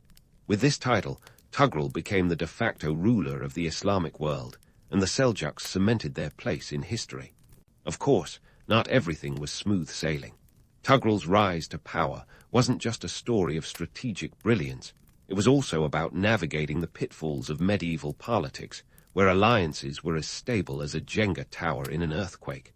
There were rebellions to quash, rival factions to outmaneuver, and the constant challenge of keeping his diverse subjects on the same page. Tughril had to be as adept with a sword as he was with a quill. The Seljuks' ascent was as much about timing as it was about talent. The political landscape of the 11th century Middle East was a patchwork of fractured states, each vying for dominance. The Dynasty, which had effectively controlled Baghdad before the Seljuks, was in decline, offering a golden opportunity. Tughril's ability to exploit these weaknesses while strengthening his own rule was nothing short of a masterclass in medieval statecraft. One might wonder how a group of former nomads managed to adapt so quickly to the sedentary life of empire rulers. The secret sauce was their ability to integrate and leverage the talents of the peoples they conquered. Instead of imposing their own culture, which, let's face it, was more about tents and livestock than palaces and poetry, the Seljuks adopted the Persian administrative system, which was as refined as it was efficient. They embraced Islam, not just as a faith, but as a unifying political tool, aligning themselves with the Sunni majority and presenting themselves as defenders of the faith. But before you start thinking, the Seljuks were all about smooth political moves and strategic marriages, let's not forget they were also warriors at heart. Their military prowess was legendary. Tughril and his successors weren't shy about using force when necessary, and their cavalry was the stuff of nightmares for their enemies. These were guys who could shoot arrows while riding at full gallop, a skill that was as terrifying as it sounds to anyone on the receiving end. Tughril Beg's era was just the opening act for what would be an empire that spanned from the Hindu Kush to the Aegean Sea. The Seljuks didn't just create a political entity, they laid the foundations for a cultural renaissance. Persian culture flourished under their rule, setting the stage for luminaries like Omar Khayyam and Avicenna. The Seljuks were patrons of art and architecture, leaving behind a legacy of stunning mosques and madrasas that still stand today. They were the cultural bridge between the ancient and medieval worlds, a conduit for knowledge and ideas that would later fuel the European Renaissance. As Tughril Beg passed the baton to his successors, the Seljuks continued to expand and consolidate their power. But that's a tale for another time. For now, let's raise a glass, metaphorically of course, since the Seljuks were good Muslims, to Tughril Beg and his merry band of nomads who swapped their tents for thrones and left an indelible mark on history. As Tughril Beg's camel caravan of destiny rode off into the sunset, his successors picked up the reins with a sense of purpose that could have put modern motivational speakers to shame.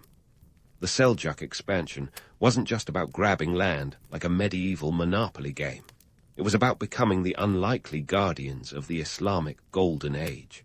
And let's be real, they weren't exactly the most obvious candidates for this gig. Imagine if the cast of Duck Dynasty suddenly found themselves in charge of the Louvre. It's a bit like that. So, how did these former nomads pull it off? Well, for starters, the Seljuks were military innovators.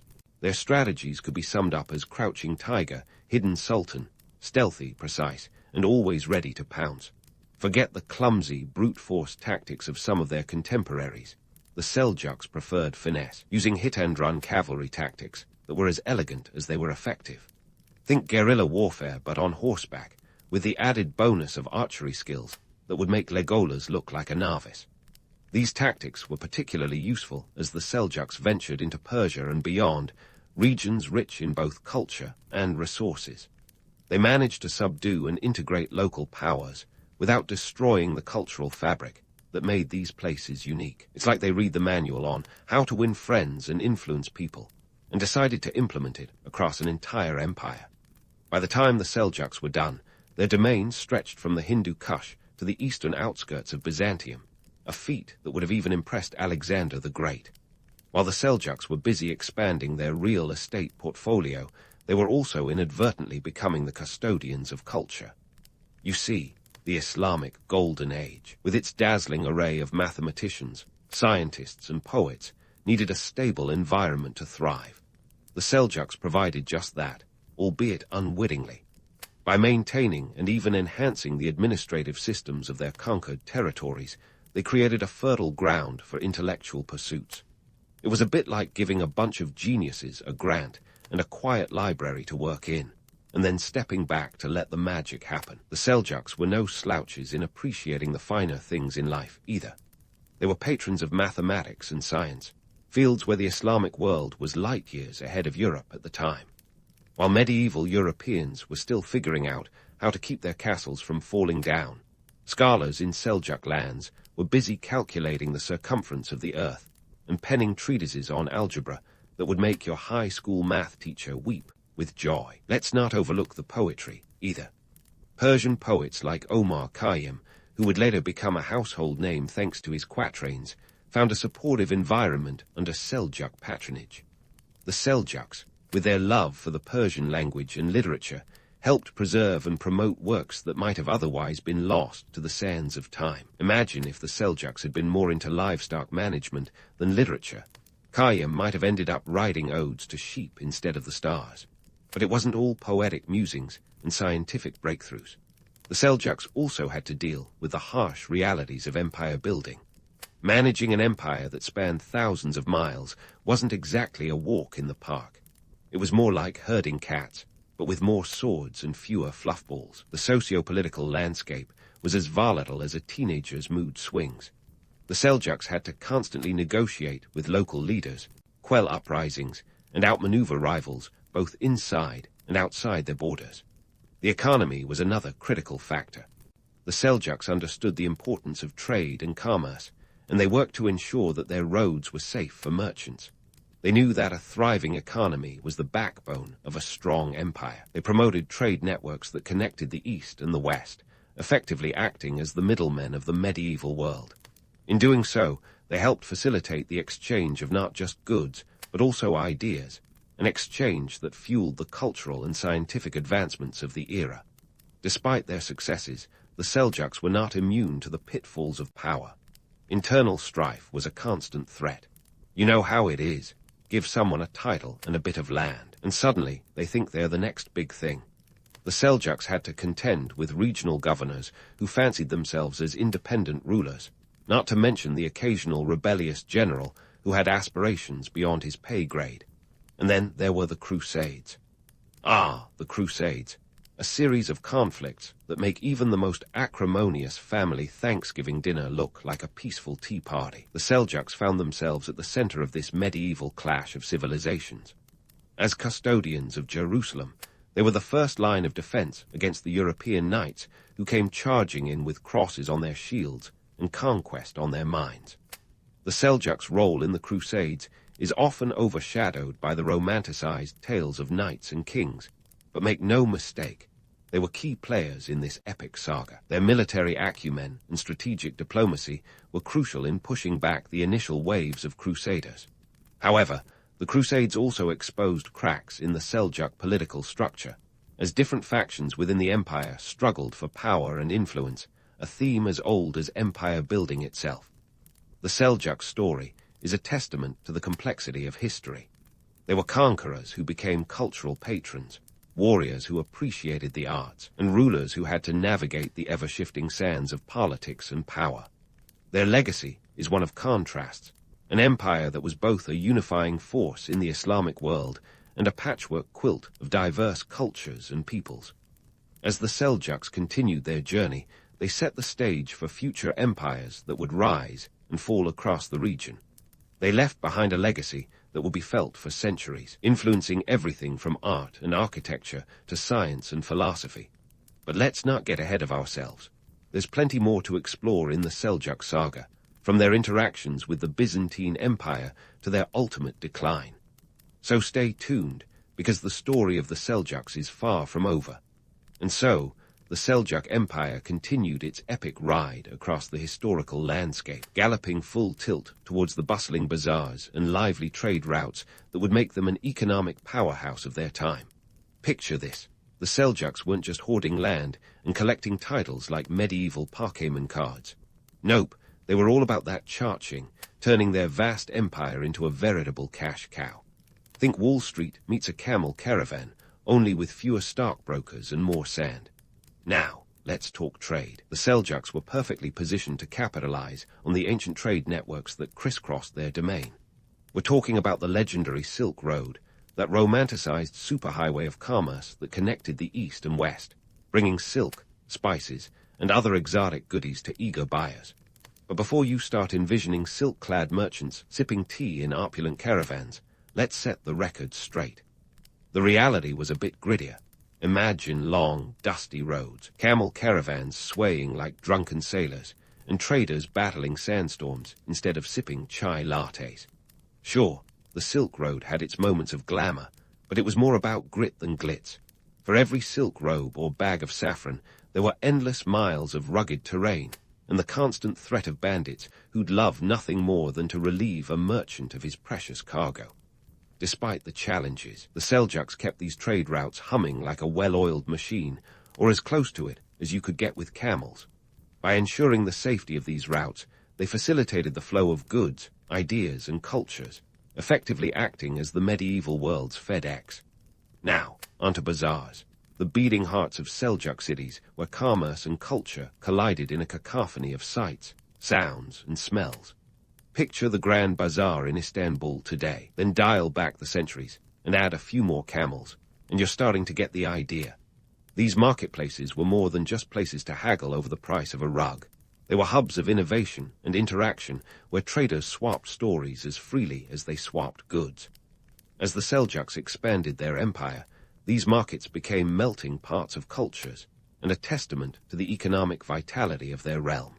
But this wasn't just laissez-faire economics at work. The Seljuks were strategic in their approach to trade, implementing tax policies that would make modern accountants either weep with envy or despair, depending on their caffeine levels. The Seljuks understood the importance of a robust tax system, which, let's face it, was as essential for running an empire as a good Wi-Fi connection is today.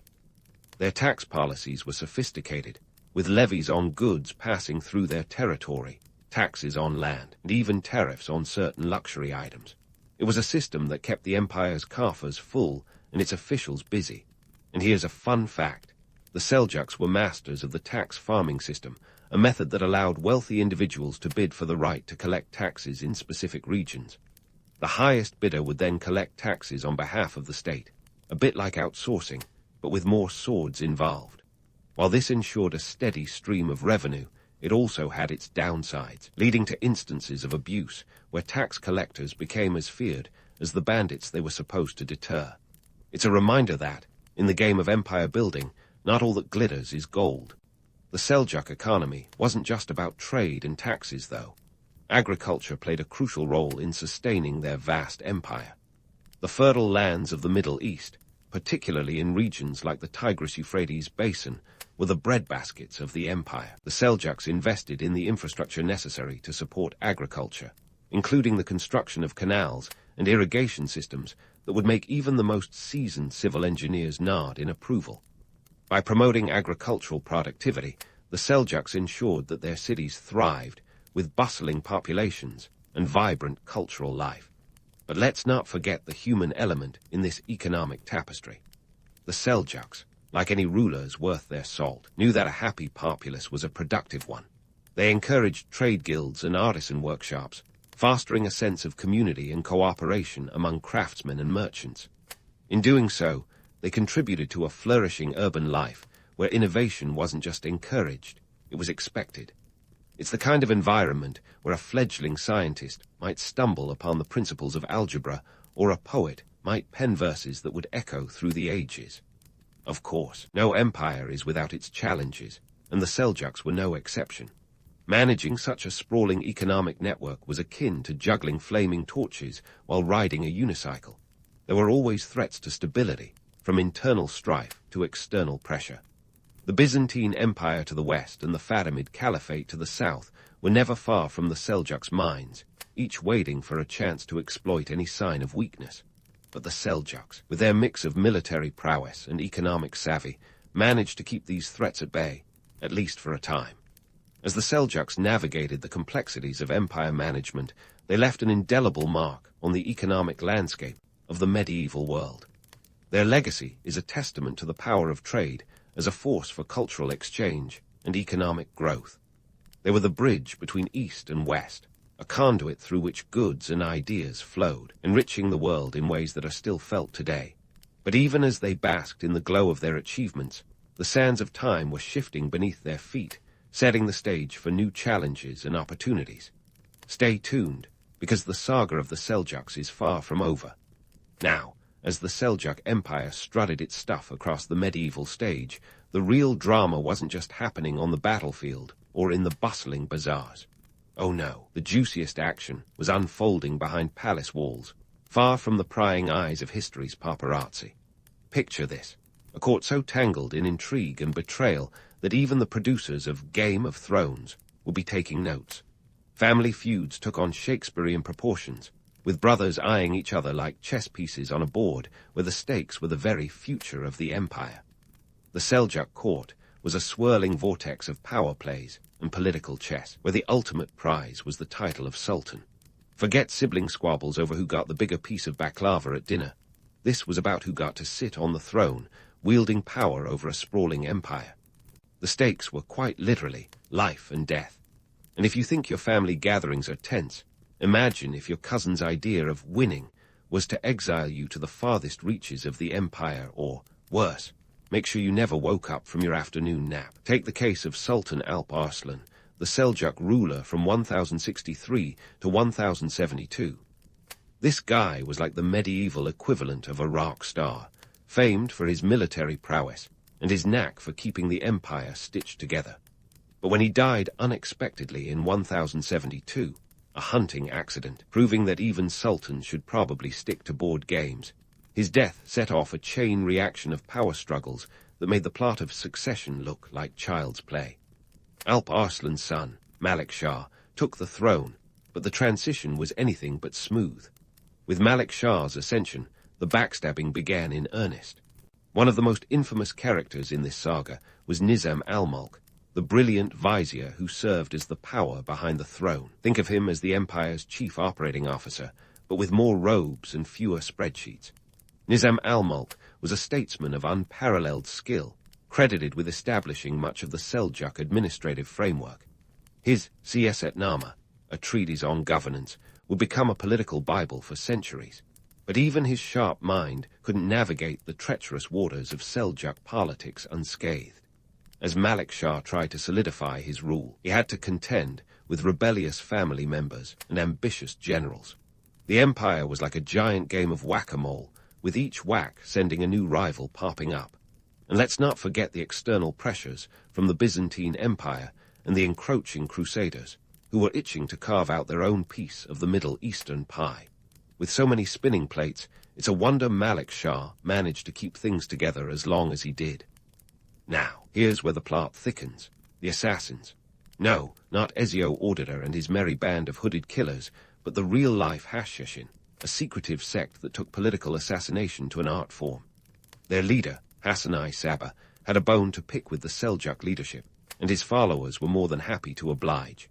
In 1092, Nizam al-Mulk fell victim to their deadly machinations, stabbed by an assassin on the road, a plot twist worthy of any thriller. His death removed a stabilizing force from the empire, opening the floodgates for even more chaos.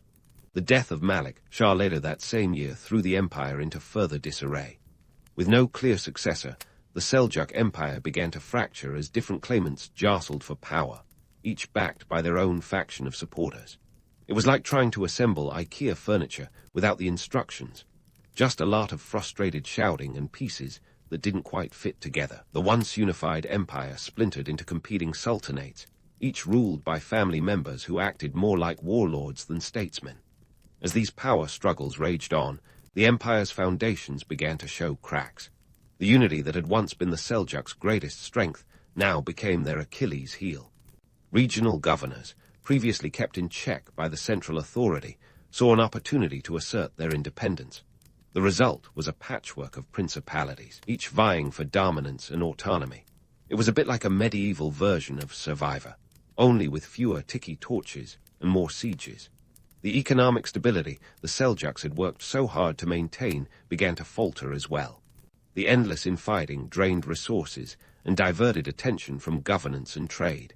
The once thriving Silk Road trade routes suffered as the empire's internal conflicts made them less secure. Merchants, ever pragmatic, began to seek safer paths, reducing the flow of revenue into the empire's coffers.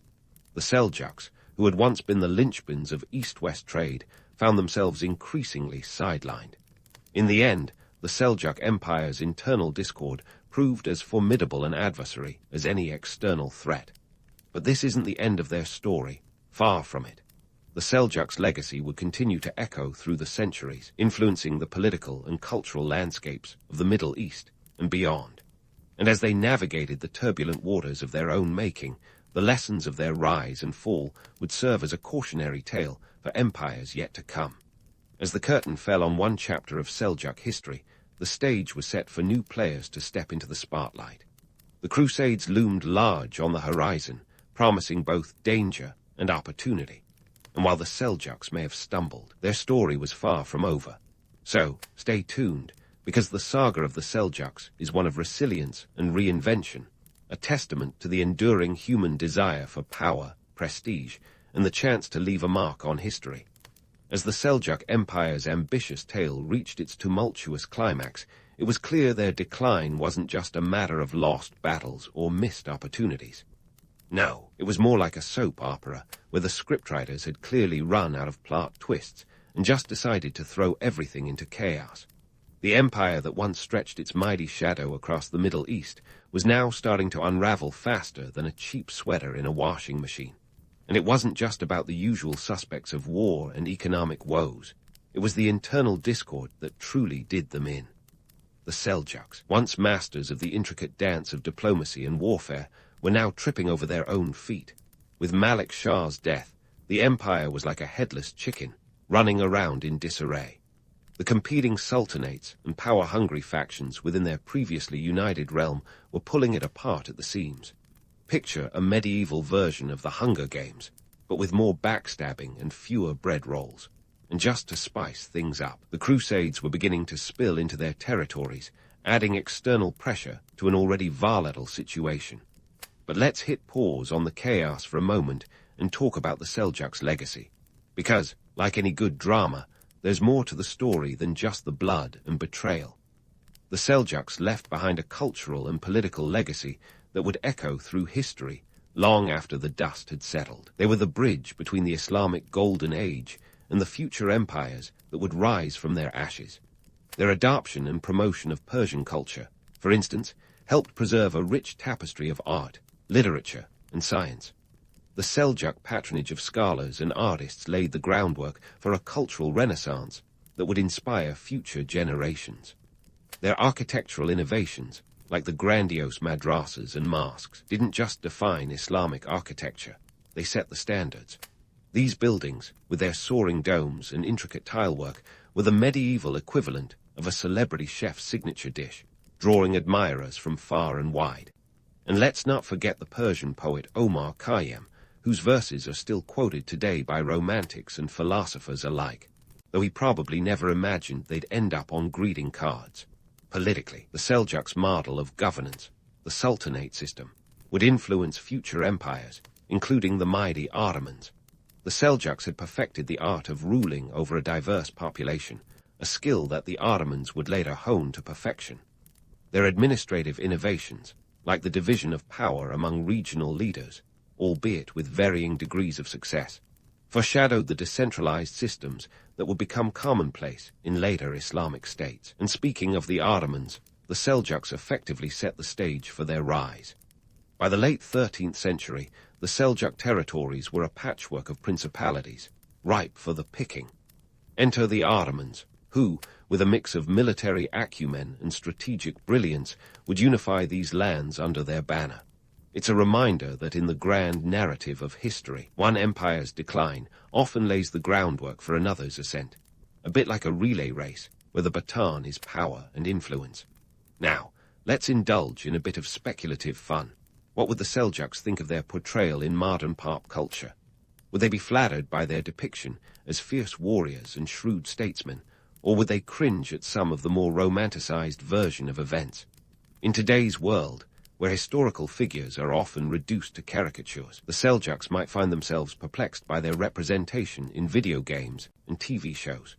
They'd likely raise an eyebrow at the artistic liberties taken with their stories, chuckling at the idea of themselves as swashbuckling heroes or Machiavellian masterminds. But beyond the dramatics and the Hollywood-style revisionism, the Seljuks' real legacy lies in their contributions to the cultural and political landscape. Their story is a testament to the complexity of empire building and the challenges of maintaining power in a world where change is the only constant. They remind us that history is not just a series of events, but a tapestry of human ambition, creativity, and folly. In the end, the Seljuks were more than just conquerors. They were cultural pioneers, political innovators, and ultimately a cautionary tale of what happens when unity gives way to division. Their empire may have crumbled, but their impact continues to resonate, shaping the world in ways they could never have imagined. So, as we close the chapter on the Seljuks, let's raise a metaphorical glass to a people who showed us that while empires may rise and fall, the ideas and innovations they leave behind are the true legacy that endures across the ages. In the vast tapestry of history, Rome's origins are like that enigmatic brushstroke that makes you wonder if the artist was a genius or just playing a cosmic joke. It all kicks off in 753 BCE with a tale so full of drama, it's a wonder Netflix hasn't picked it up yet. Enter Romulus and Remus, the star-crossed twins who were abandoned, nursed by a she-wolf, and ultimately set the stage for one heck of a historical saga. Talk about a rough childhood, right? One can only imagine the therapy bills. But let's not get too caught up in the Hollywood version. There's a gritty reality lurking beneath the legend. The city of Rome, according to its founding myth, began when Romulus, after a familial squabble that would put any Thanksgiving dinner argument to shame, decided to off his brother Remus and claim the Hill of Palatine for his own. And thus, the city was born, out of fratricide and ambition. The legendary Romulus became the first king, and Rome started with a population that, according to Livy, was a ragtag bunch of outcasts, fugitives, and other societal leftovers. It's like the Roman version of a startup company, but instead of tech bros, it was built by exiles and adventurers. Now, let's inject a dose of reality into this myth. While the story of Romulus and Remus is captivating, historians suggest that the origins of Rome were less about divine intervention and more about strategic positioning. Rome's location, nestled on the Tiber River, provided a sweet spot for trade and defense. Those early settlers were no dummies. Water access meant commerce, and the hills offered a natural fortress. The combination was a recipe for growth, like choosing the perfect spot for your storefront in the ancient world. As the city grew, so did its complexity. Into the Age of Kings, a series of rulers whose real-life exploits were as colorful as any legend. These kings, 7 in total if we stick to traditional accounts, were a mixed bag of administrators, warriors, and sometimes tyrants. They ruled Rome for over 2 centuries, each leaving their mark on the fledgling city. Take Numa Pompilius, the second king, for instance. Known for his peaceful reign, Numa was like the Steve Jobs of religious reform, introducing numerous rituals and religious offices that would shape Roman spiritual life for centuries. Fast forward to the 6th king, Servius Tullius, whose contributions were more about bricks and mortar, and something akin to a civic restructuring. He was a reformer, credited with the Servian constitution, which organized Roman citizens into classes based on wealth. This wasn't some altruistic move to promote equality. Mind you, it was a clever way to ensure that the wealthiest bore the heaviest military burdens. Servius Tullius, in essence, was crafting a society where your assets determined your armor. This brings us to the last king, Tarquin the Proud, whose reign was anything but. If you're thinking of a megalomaniac ruler who was about as popular as a tax audit, you're on the right track. His name, Tarquin the Proud, says it all. Arrogance wasn't just a character flaw, it was his brand. His tyrannical rule was the last straw for the Romans, who were already simmering with discontent over his oppressive policies and disregard for traditional Roman values. The catalyst for his downfall was the tragic story of Lucretia, a noblewoman whose assault by Tarquin's son sparked outrage. Her subsequent death became a symbol of resistance against tyranny. It was a watershed moment, a rallying cry that united Rome's elite and common folk alike. Imagine a scandal so incendiary, it not only toppled a king, but also dismantled an entire system of government. This was Rome's Hash Me Too moment, circa 509 BCE. The aftermath was revolutionary. The Romans, fed up with the whims of kings, established the Roman Republic, a novel experiment in shared power. Instead of a single ruler, they opted for a pair of consuls elected annually, a move that was as much about practicality as it was about preventing any one man from hogging the spotlight. The Senate, an advisory body during the king's rule, suddenly found itself with real clout. It was the dawn of a new political era, where checks and balances weren't just buzzwords, they were survival tactics. With kings out of the picture, Rome was free to flex its civic muscles. The Republic created a system that, while not perfect, was innovative for its time. The Romans developed a complex structure of magistrates and assemblies, which gave various segments of society a voice, albeit a selective one. Let's not kid ourselves. This wasn't a democracy by today's standards. Power was still concentrated in the hands of the patrician elite, the aristocratic families who pulled the strings. The plebeians, or common folk, were more like the supporting cast in a political drama dominated by the patricians. Despite its flaws, the Roman Republic laid the groundwork for Rome's meteoric rise. The Senate, initially composed of 300 men, became the nerve center of Roman politics, guiding foreign policy, financial matters, and legislative affairs. Its members were like the original influencers, wielding power not through likes and retweets, but through alliances and patronage. The Republic system was both a reflection of Rome's pragmatic approach to governance and a testament to its adaptability in the face of change. So there you have it. The transition from monarchy to republic wasn't just a political shift, it was a cultural revolution. The Romans, guided by a mix of myth, pragmatism, and the occasional bout of rebellion, forged a new path that would eventually lead them to dominate the ancient world. But as with any great story, this was just the beginning. The republic they built would face its own set of challenges, triumphs, and transformations. And the stage, now set with a new cast of players, was ready for the next act in the epic saga of Rome. With the stage set for Rome's grand experiment in republicanism, you'd think the Romans would bask in the glow of their newfound political freedom. But hold your applause. This was Rome, where drama wasn't just a pastime, it was a way of life. The Republic, shiny and new, had its fair share of teething problems. The patricians and plebeians, the social classes that made up the citizenry, were about as friendly as cats and dogs at a garden party. And if you thought the plebeians were going to sit quietly in the bleachers while the patricians ran the show, think again. The class struggle in early Rome wasn't just a subplot, it was the main event.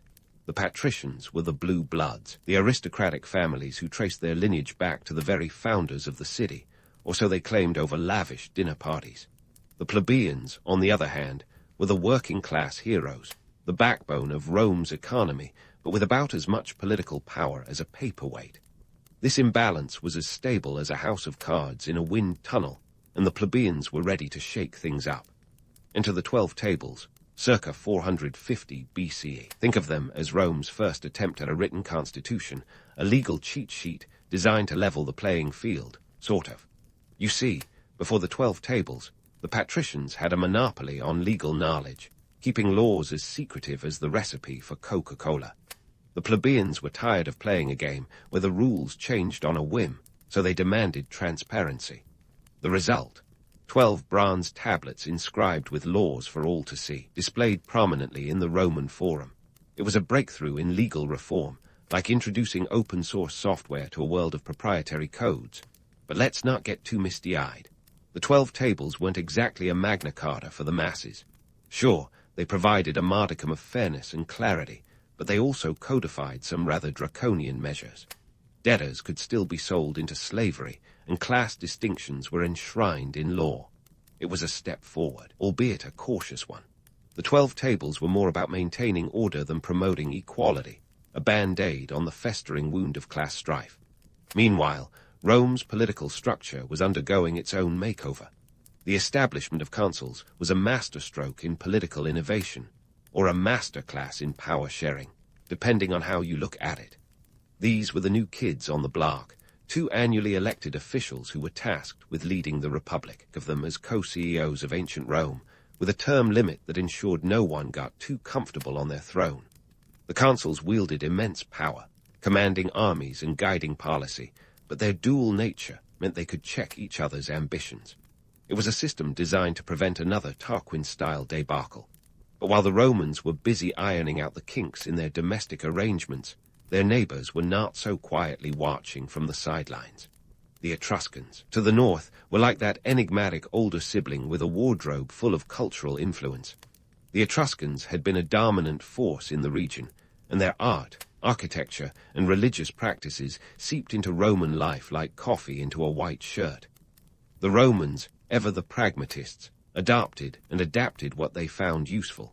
To the south, the Samnites were a different story. These were the rough-and-tumble mountain folk who weren't about to roll out the welcome mat for Roman expansion. The Samnite Wars, a series of 3 conflicts over nearly half a century, were a brutal reminder that Rome's path to domination was paved with blood, sweat, and the occasional treaty. The battles were fierce, with legendary clashes like the Battle of Caudine Forks in 321 BCE, where the Romans suffered a humiliating defeat, forced to pass under the yoke, a wooden structure symbolizing subjugation. Talk about a hit to the old Roman pride. Yet Rome's resilience was legendary. Each setback was met with a blend of stubborn determination and strategic innovation. The Romans weren't just expanding their borders, they were expanding their toolkit. They learned from their adversaries, incorporating new tactics and technologies. The Samnites' guerrilla warfare style, for instance, taught the Romans the value of flexibility in the field. It was a game of high-stakes chess, where each move was as calculated as a Roman senator's ambition. Internally, the Republic faced pressures that would make any modern bureaucrat break into a cold sweat. Political factions emerged, alliances shifted, and the balancing act between patricians and plebeians continued. The plebeians, not content with the crumbs of political reform, pushed for greater representation. This culminated in the establishment of the office of the tribune of the plebs, a role designed to protect the interests of the common folk. These tribunes had the power to veto decisions made by the Senate and other magistrates, a radical concept that gave the plebeians a voice in the corridors of power. It was like handing a megaphone to the underdog in a city that never stopped politicking. The Roman Republic, in its infancy, was a study in contrast. It was a place where tradition and innovation danced a delicate waltz, each step forward accompanied by a backward glance at the past. The Romans were navigating uncharted waters, and while they didn't always get it right, their experiment in governance was nothing short of revolutionary. As they grappled with internal tensions and external threats, the stage was set for the next chapter in Rome's epic saga. The Republic was a work in progress, a grand experiment teetering on the edge of greatness and chaos. And as any good storyteller will tell you, the best is yet to come. Just as the Romans were mastering the art of internal drama, the external stage was set for their next act, military expansion. And by set, I mean rife with opportunities and adversaries. You see, Rome wasn't just content with squabbles over local politics. It had bigger fish to fry, or in this case, elephants and warships to contend with. Enter the Punic Wars, a series of 3 epic confrontations with Carthage that would make any reality show producer drool with envy. Now, Carthage wasn't just any rival. This was a maritime powerhouse with a knack for trade and a fleet that could give Poseidon a run for his money. Founded by Phoenician settlers, Carthage was like that wealthy cousin who always showed up to family gatherings, flaunting the latest gadgets. By the time the 4th century BCE rolled around, Carthage's influence stretched across the western Mediterranean, with colonies in Sicily, North Africa, and Spain. But Rome, with its eyes on the prize, wasn't about to let Carthage hog the spotlight. The First Punic War kicked off in 264 BCE, with Rome and Carthage clashing over Sicily like 2 dogs over a particularly juicy bone. The Romans, landlubbers at heart, were initially out of their depth. Carthage's naval superiority was akin to bringing a bazooka to a knife fight. But Rome, ever the quick study, decided if you can't beat M, learn from M. In a stroke of genius, or sheer desperation, Romans reverse-engineered captured Carthaginian ships, adding a nifty invention called the corvus, or crow. This boarding device turned naval battles into something more akin to land skirmishes, allowing Roman soldiers to do what they did best, fight hand-to-hand. This innovation paid off. By 241 BCE, Rome had worn Carthage down to the point where peace was the only option. Sicily became Rome's first province outside the Italian peninsula, setting a precedent for future conquests. The war had drained the Roman treasury, but it also opened the floodgates to new opportunities for wealth and influence. The spoils of war were like a turbo boost for Rome's economy, fueling the Republic's insatiable appetite for expansion. But let's not get too carried away by tales of glory. The economic impact of these wars was a double-edged gladius. Sure, there was wealth to be had, but the cost of war wasn't just measured in denarii. Rome's military campaigns led to a surge in slave labor, as thousands of captives were brought back to work the fields and mines. This influx of cheap labor disrupted traditional farming practices and widened the gap between rich and poor faster than you could say income inequality. The patricians with their vast estates thrived, while the small farmers found themselves squeezed out, their livelihoods collateral damage in Rome's quest for dominance. The Second Punic War, starting in 218 BCE, was Hannibal's time to shine, or more accurately, to terrorize the Romans. This Carthaginian general was a military prodigy, as charismatic as he was cunning. Picture him crossing the Alps with an army that included war elephants, a move so audacious it made Julius Caesar look like he was playing tic-tac-toe.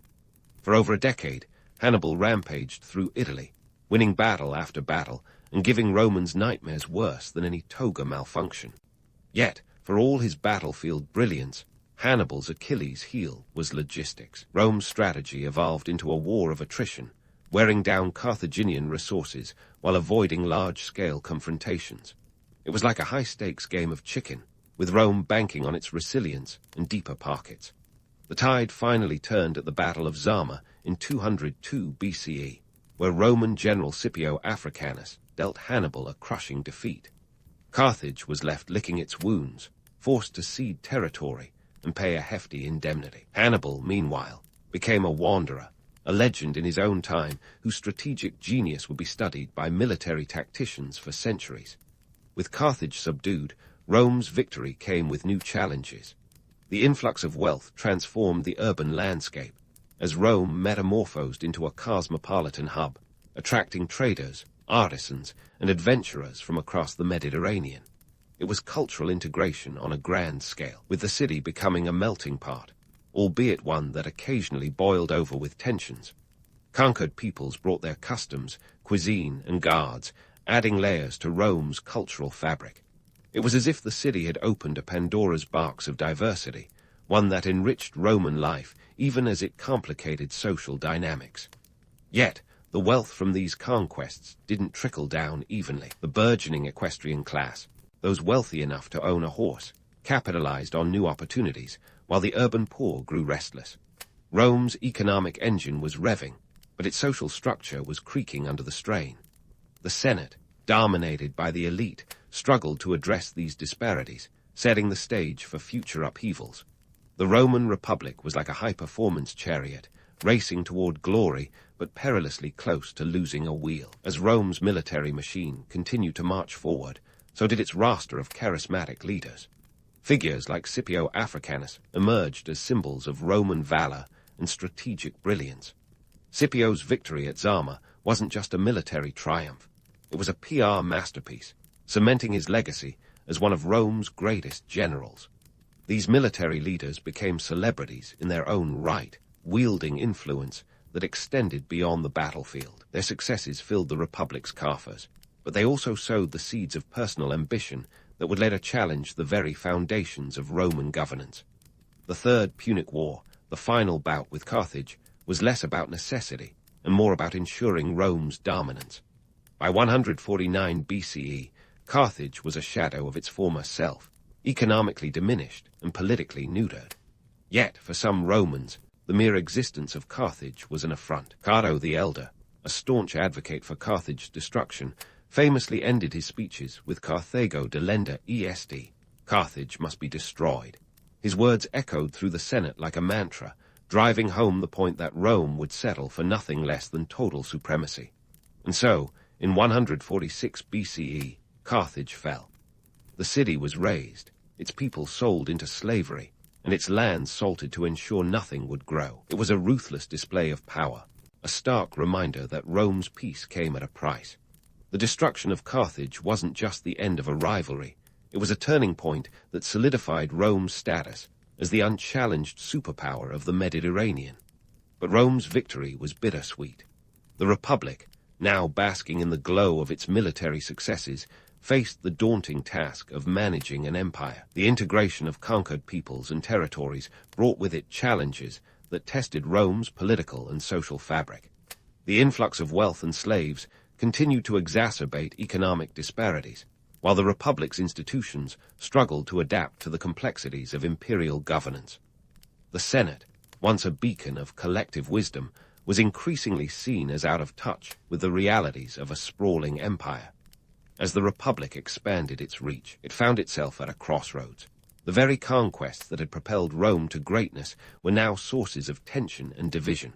The Republic's rigid structures, designed for a city-state, were ill-suited to govern an empire. The tension between tradition and innovation, between the old guard and rising stars, was palpable. Rome had conquered the Mediterranean, but in doing so, it had also set the stage for its own internal struggles. In the wake of these triumphs, Rome's leaders faced a new battlefield, the one at home. The Republic's military successes had brought wealth and glory, but they had also unleashed forces that would challenge the very core of Roman society. The stage was set for the next chapter in Rome's epic saga, a tale of ambition, power, and transformation. And as the Republic stood on the precipice of change, one thing was certain. The story of Rome was far from over. Just when you thought the Romans might finally catch their breath, enter the Gracchi brothers, Rome's answer to political rock stars, with a penchant for reform. Tiberius and Gaius Gracchus weren't just any siblings. They were the sons of Cornelia, a formidable matron who probably could have given Machiavelli a run for his money. Born into privilege yet champions of the underdog, these brothers would set in motion a chain of events that would rattle the Roman power structure to its core, proving that even in ancient times, the family business was never dull. Tiberius Gracchus kicked things off in 133 BCE with a plan that made the Senate squirm like a toga-clad cat on a hot tin roof. His radical idea, land reform. Rome's economic engine was fueled by agriculture, but the spoils of war had concentrated land ownership in the hands of a few wealthy elites, leaving small farmers high and dry. Tiberius proposed redistributing land to the poor, essentially bringing back the farms to the farmers. It was the ancient equivalent of taking on the 1%, and as you might imagine, it wasn't met with rounds of applause from the Senate. Tiberius didn't just talk the talk. He walked right over the Senate's authority, bypassing them to pass his reforms through the popular assembly. This was a bold move, akin to a modern politician going rogue on Twitter, and it stirred a hornet's nest of resentment. His tactics might have been rough around the edges, but they resonated with the masses who were tired of being the proverbial doormats of society. Yet, power plays have consequences, and for Tiberius, the backlash was deadly. In a violent confrontation on the Capitoline Hill, he and hundreds of his supporters were killed, a grim reminder of how power often meets resistance with brutality. Gaius Gracchus picked up where his brother left off, proving that political activism was indeed a family trait. In 123 BCE, Gaius expanded on Tiberius's reforms, not only continuing the push for land redistribution, but also introducing measures to control grain prices and extend Roman citizenship to the Italian allies. Talk about ambitious. Gaius was a whirlwind of legislative activity, a populist with a flair for oratory that could rival Cicero himself. His reforms threatened the very foundations of the senatorial aristocracy, and while he gained a massive following, he also painted a target on his back. Despite his popularity, Gaius's political career ended in tragedy, much like his brother's. His enemies in the Senate, fearing his growing influence, resorted to manipulation and incited violence. In 121 BCE, an armed confrontation led to Gaius's death, a testament to the perilous nature of reform in a society where the old guard clung to power like barnacles on a ship's hull. The Gracchi brothers' fate highlighted the volatile mix of populism and elite resistance, a dynamic that reverberated through the political landscape like an ancient seismic wave. Fast forward a few decades, and the stage was set for the rise of two towering figures who would define the late Republic's power struggles, Gaius Marius and Lucius Cornelius Sulla. If the Gracchi brothers were the opening act, then Marius and Sulla were the main event, complete with all the drama and intrigue you could expect from a Roman epic. Marius, a man of humble origins, was the poster child for the self-made man. Rising through the military ranks, he became consul not once, but an unprecedented 7 times, largely on the back of his military prowess. Marius's key to success was reforming the Roman army, which was as outdated as a toga at a tech conference. By recruiting landless citizens, he professionalized the military, transforming it into a formidable force loyal not to the state, but to him. This was a game changer, a tectonic shift in Roman politics that made military leaders as powerful as any senator. Marius's reforms were a double-edged sword. On one hand, they bolstered Rome's military might. On the other, they set a precedent for personal armies, a development that would haunt the Republic like a persistent ghost. Enter Sulla, Marius's eventual rival, and a man whose ambition was as grand as his name was long. Sulla was a patrician with a knack for strategy and a taste for power that would make Caesar blush. Their rivalry was a clash of titans, with Sulla eventually marching on Rome, an act so audacious it made previous power grabs look like petty squabbles. In 82 BCE, Sulla became Rome's first dictator in nearly a century, a position he used to enact sweeping reforms that favored the Senate and rolled back many of the populist changes initiated by the Gracchi and Marius. Sulla's reign was marked by proscriptions, a euphemism for a bloodbath of political purges that would make Game of Thrones look like a children's story. His enemies were systematically hunted down, their properties confiscated, and their names etched into the annals of infamy. This was political power at its most raw, a chilling reminder of how quickly the Republic's ideals could be subverted by personal ambition. Yet, in a move that defied all expectations, Sulla voluntarily stepped down from his dictatorship in 79 BCE, retreating to a life of relative obscurity. It was an unprecedented act, leaving historians scratching their heads and setting a precedent that few would follow. Sulla's legacy was a paradox. He had reshaped the Republic's political landscape, but in doing so, he had also laid bare its vulnerabilities. The power struggles of the late Republic weren't just about individuals. They were symptomatic of deeper societal shifts. Economic disparities, fueled by Rome's expansion, created a volatile mix of wealth concentration and social unrest. Populist movements, whether led by the Gracchi or Marius, were responses to these inequities, attempts to redistribute power and resources in a system that was increasingly skewed towards the elite. As the Republic teetered on the brink of chaos, the question wasn't just about who held power, but how that power was wielded. The era of the Gracchi, Marius, and Sulla was a crucible of change, a period where old norms were challenged and new possibilities emerged. It was a time of great leaders and greater ambitions, where the Republic's future hung in the balance, swayed by the actions of a few and the will of the many. The stage was set for the next act in Rome's story, one that would see the Republic's foundations tested like never before. And if history has taught us anything, it's that Rome's tale was far from over. The curtain rises on the next act of Rome's political drama, and it's an epic stage set for none other than Julius Caesar. If you thought the Gracchi and their ilk were stirring the pot, Caesar was about to turn up the heat. Born in 100 BCE, this guy wasn't just another face in the Roman crowd. He was the kind of charismatic leader who could sell sand in the Sahara, and with a lineage tracing back to the goddess Venus, or so he claimed, Caesar was the original influencer. Fast forward to 49 BCE, and Caesar finds himself at the Rubicon River, faced with a decision more momentous than choosing between coffee or tea. Alia iacta est, he declared. The die is cast, and with that, he marched his army across the Rubicon into Italy, effectively declaring war on the Senate and his rival Pompey. This was no small scuffle over territory. It was an all-out power grab, a showdown between the Republic's old guard and a new breed of leadership. Caesar's civil war was a whirlwind of battles, political maneuvering, and the kind of strategic genius that makes chess look like checkers. Within 3 years, he triumphed over Pompey's forces, chasing his rival all the way to Egypt, where Pompey met a grisly end. And in a move that would make reality TV proud, Caesar dallied with Queen Cleopatra, leaving behind a legacy as tangled as a Roman toga. By 45 BCE, Caesar held the reins of power tighter than a gladiator's grip on his sword. The Senate, reduced to a rubber stamp, named him Dictator Perpetuo, or Dictator for life. But let's not get all misty-eyed about a benevolent ruler. Caesar's reign was a mixed bag of reforms and autocracy, a melange of social change and personal ambition. His initiatives included land redistribution, the Julian calendar, and a reorganization of debt, attempts to stabilize a society riven by inequality. Yet, the concentration of power in Caesar's hands was a bitter pill for many senators to swallow, especially those who fancied themselves the gatekeepers of Roman tradition.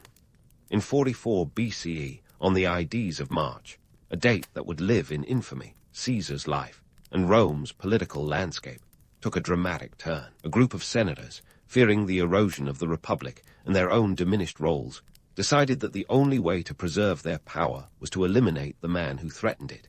Led by Brutus and Cassius, these conspirators stabbed Caesar 23 times, turning the Senate floor into a scene out of a Roman tragedy.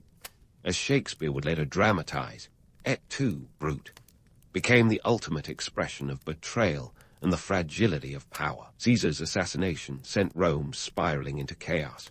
Enter the power struggle between Mark Antony, Caesar's loyal lieutenant, and Octavian, Caesar's adopted heir and grandnephew. At just 18 years old, Octavian was the underdog no one saw coming, a political prodigy with a knack for turning rivals into allies. The ensuing conflict was a roller coaster of alliances and betrayals, culminating in the formation of the second triumvirate with Lepidus, the third wheel in this political tricycle. This shaky alliance soon unraveled, leading to the famous showdown at the Battle of Actium in 31 BCE. On one side, you had Antony and Cleopatra, the power couple whose love story was as magnetic as it was doomed. On the other, Octavian, whose shrewd tactics and naval prowess secured a decisive victory. Antony and Cleopatra's subsequent suicides, him by sword, her allegedly by snake, left Octavian the uncontested ruler of Rome. In 27 BCE, Octavian donned the title of Augustus, a name imbued with divine connotations, marking the birth of the Roman Empire. But don't be fooled by the veneer of continuity. Augustus was no mere steward of the Republic. He was a master of optics, maintaining the facade of republican institutions while consolidating power in his own hands. The Senate, now largely ceremonial, became a stage for Augustus's political theater, where appearances were meticulously curated to suggest a partnership in governance. It was a bit like having a puppet show where everyone knows who's pulling the strings, but no one dares to say it out loud. Augustus's reign was a period of relative stability known as the Pax Romana, 200 years of peace and prosperity, if you can ignore the occasional rebellion and palace intrigue. Under his rule, Rome enjoyed significant infrastructural improvements, from roads to aqueducts, turning the city into a beacon of ancient urban planning. The economy flourished, buoyed by trade networks that stretched from Britannia to Egypt. Augustus's administrative reforms laid the groundwork for what would become a sprawling empire, a patchwork of cultures and peoples united under Roman law and order. Yet, the Republic's legacy wasn't entirely erased. Its institutions, even in their transformed state, continued to influence governance models for millennia. The concept of a Senate, the idea of checks and balances, and the notion of civic duty had been sewn into the fabric of Roman society. These elements would later inspire the architects of modern democracies, from the U.S. founding fathers to contemporary political theorists. Rome's experiment in governance, with all its triumphs and tribulations, remains a touchstone for understanding the complexities of power, citizenship, and statecraft. So there we have it. The fall of the Roman Republic was less of a collapse and more of a metamorphosis, a gradual transformation driven by ambition, conflict, and innovation. The Republic's ideals were never truly extinguished. They were reshaped, repurposed for an empire that would dominate the ancient world and echo through history. As we close this chapter on Rome's tumultuous journey from republic to empire, one can't help but marvel at the audacity of it all. A civilization that dared to redefine itself, leaving behind a legacy as enduring as the Roman roads that crisscrossed its dominion. And while the Romans might have traded their togas for imperial purple, the essence of their story endures.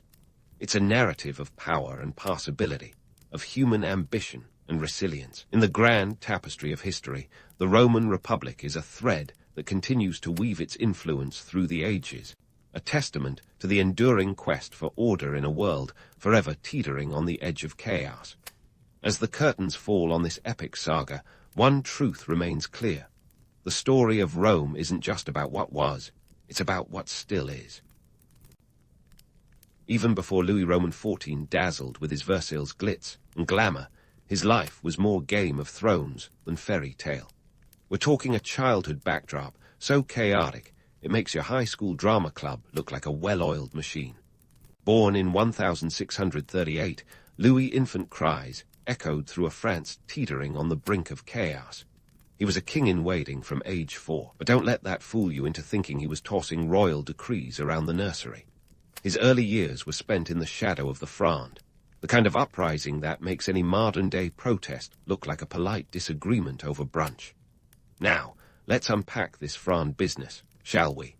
Imagine a rebellion so confusing that even its participants weren't quite sure what they were rebelling against. Between 1648 and 1653, the Fronde was basically France's dysfunctional family reunion, featuring nobles, parliaments, and peasants all jostling for power in a blender of self-interest. At the heart of this chaos was little Louis, who had as much control over his kingdom as a toddler does over a shopping cart in a candy store. The young king spent these years of upheaval doing what any sensible kid would do when faced with political turmoil. He went on the run. His mother, Anne of Austria, and the shrewd minister Cardinal Mazarin whisked him from one royal residence to another, a game of hide and seek with a deadly twist.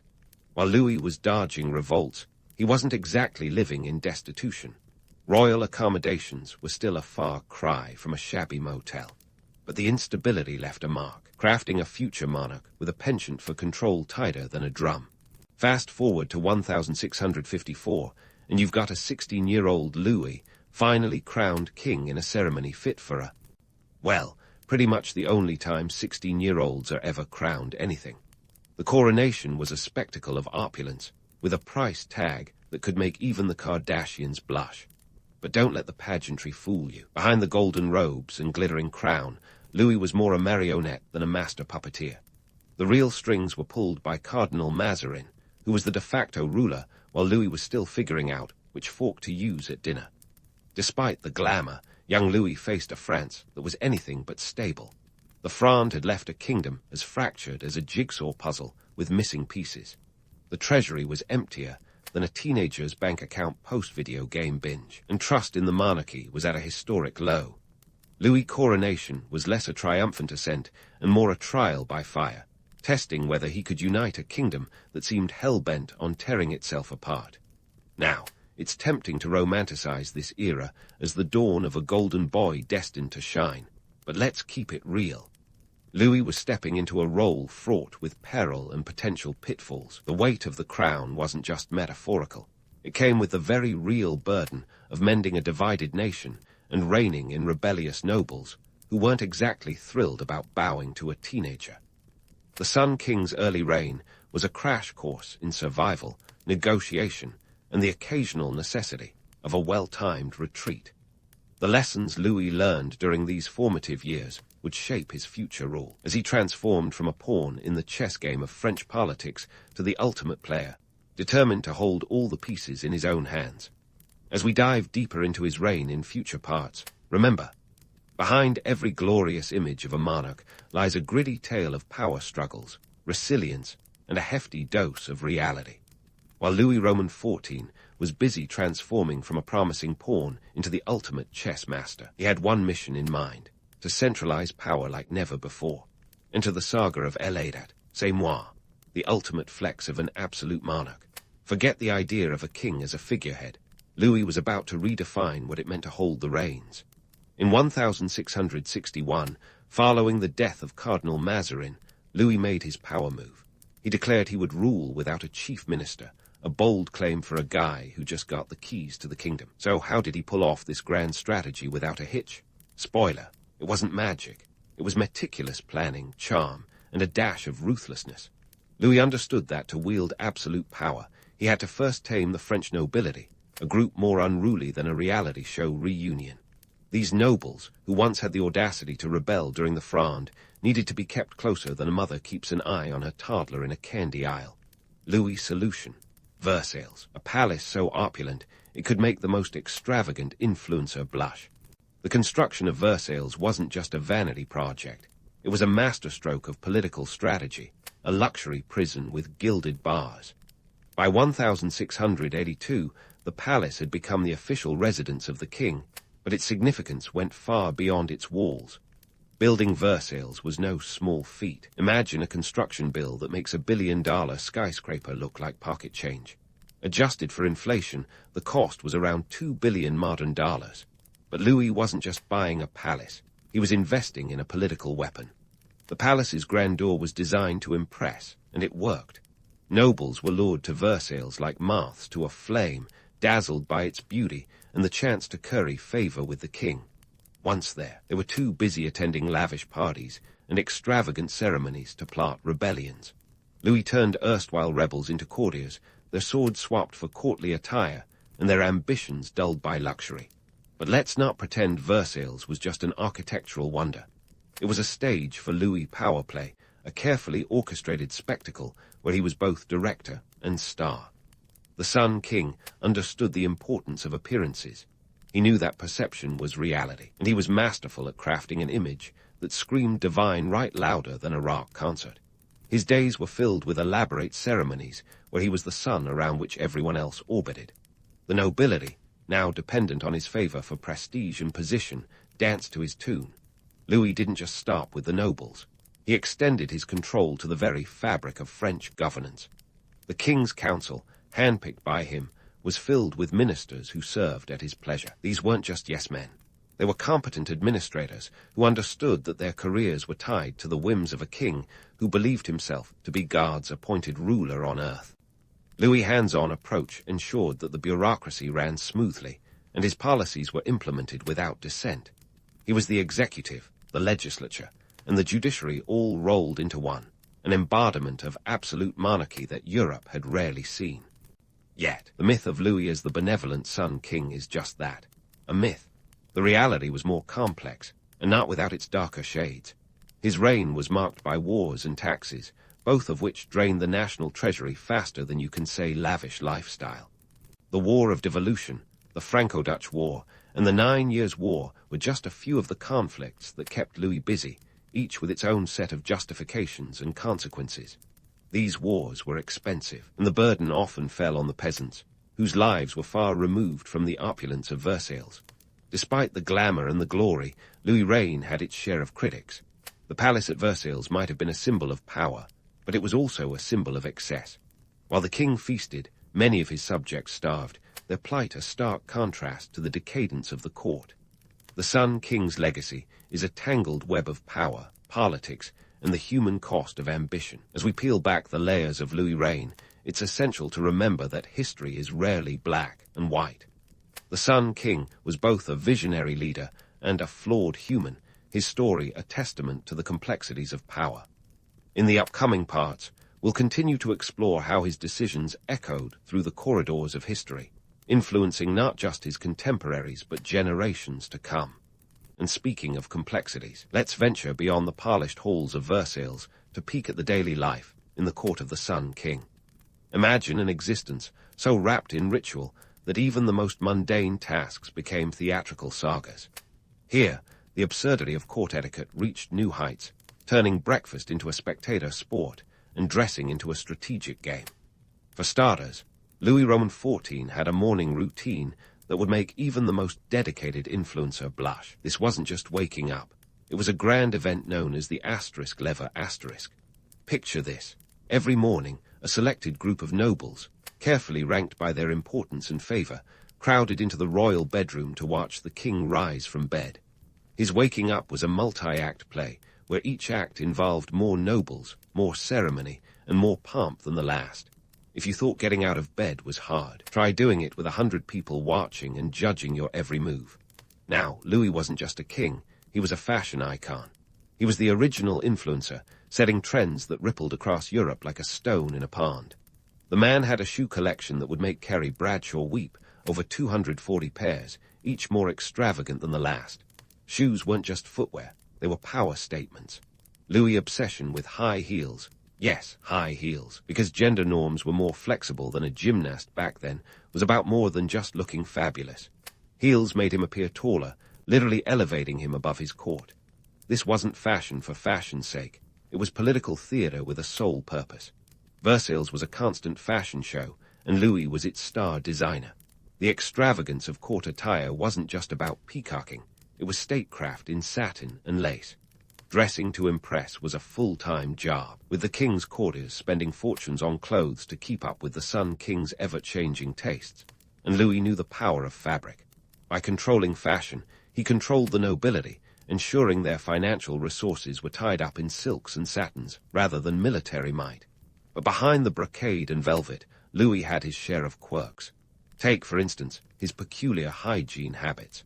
The king, in all his grandeur, wasn't much for bathing. In fact, Louis reportedly bathed only once a year. Yes, you heard that right. While the fountains of Versailles were a marvel of engineering, they were more for decoration than sanitation. The lack of regular bathing was less about personal preference and more about the medical advice of the time, which cautioned against water's mysterious dangers. Powdered wigs and perfume were the order of the day, masking the less-than-pleasant odors of court life. And let's not forget the king's dietary quirks. Louis had a penchant for rich, indulgent foods, a royal diet that was less balanced meal and more all-you-can-eat buffet. This extravagant eating took its toll, leading to health issues that were as much a part of court life as the gilded chandeliers. The king suffered from severe gout and a host of digestive problems, ailments that the court physicians treated with methods that were, shall we say, more theatrical than therapeutic. Bleeding, purging, and enemas were the medical treatments of the day, leading one to wonder if the cure was worse than the disease. The myth of Louis' untouchable grandeur starts to crack when you peek behind the velvet curtain. Beneath the crown lay a man beset by the very human trials of illness and aging. His later years were marked by a series of personal tragedies, including the deaths of several heirs and beloved family members. These losses chipped away at the veneer of invincibility he had so carefully constructed. Yet, Louis never let the facade slip. He maintained the image of the unassailable monarch, even as his world shifted beneath him. The Sun King's reign was a masterclass in the power of appearances, a lesson in how image can be wielded as effectively as any sword. But don't be fooled by the shine of Versailles. Beneath the gold leaf and grand facades lay the relentless grind of governance and the stark realities of mortality. As we move forward, we'll continue to unravel the Sun King's story, exploring the interplay of power, personality, and policy that defined his reign. There's much more to discover about how this larger-than-life monarch navigated the treacherous waters of 17th-century politics, leaving a legacy that continues to shape our world today. Stay tuned for more royal intrigue as the tale of Louis Roman XIV unfolds in all its opulent, complex glory. So, as we peel back more layers of Louis Roman XIV reign, it's time to talk about his penchant for battlefield glory. Picture a king who sees warfare not just as a necessity, but as a grand extension of his divine right. Louis wasn't content merely to rule. He wanted to dominate. Cue the War of the Spanish Succession, the epic finale in his series of military misadventures. This colossal conflict kicked off in 1701 and rolled on until 1714. It was practically a Hollywood blockbuster, without the CGI, but with plenty of intrigue. When the childless King of Spain, Charles Roman II, kicked the royal bucket in 1700, he left a will naming Louis' grandson, Philip, as his successor. This move was like setting off a fireworks display in a crowded theater. With France and Spain potentially uniting under one royal family, the European powers freaked out faster than you can say, alliance shift. The war was more than just a family spat over thrones. It was a clash of titans involving nearly every major European power. On one side, you had France and Spain, and on the other, an alliance of England, the Dutch Republic, and the Holy Roman Empire, among others. It was the 18th century version of a multinational corporate merger gone awry, with a lot more cavalry charges and considerably less paperwork. Now, Louis wasn't just playing Risk for fun. He had real stakes in this game. A successful outcome meant expanding his influence across Europe, but the stakes were high and the cost even higher. The French treasury hemorrhaged money like a sieve, funding a war machine that was more rust than revolution. In 1 year alone, 1708 to be exact, military expenses devoured nearly 75% of the national budget. That's right, 3/4 of France's financial resources were spent on battles and sieges, leaving little for, feeding the populace. Speaking of the populace, let's talk taxes. Louis' wars were funded by a tax system that was about as fair as a rigged carnival game. The burden fell squarely on the peasants and middle class, while the nobility and clergy enjoyed immunity, laughing all the way to their tax-free estates. This wasn't just bad policy. It was a recipe for social unrest simmering just beneath the surface. The Sun King might have been a master of image, but even he couldn't hide the cracks forming in the gilded facade of his reign. The War of the Spanish Succession wasn't just a fiscal nightmare. It was a logistical quagmire. Battles raged across vast swaths of Europe, stretching from the Low Countries to the Italian peninsula. The famed general, the Duke of Marlborough, John Churchill to his friends, gave Louis armies a run for their money.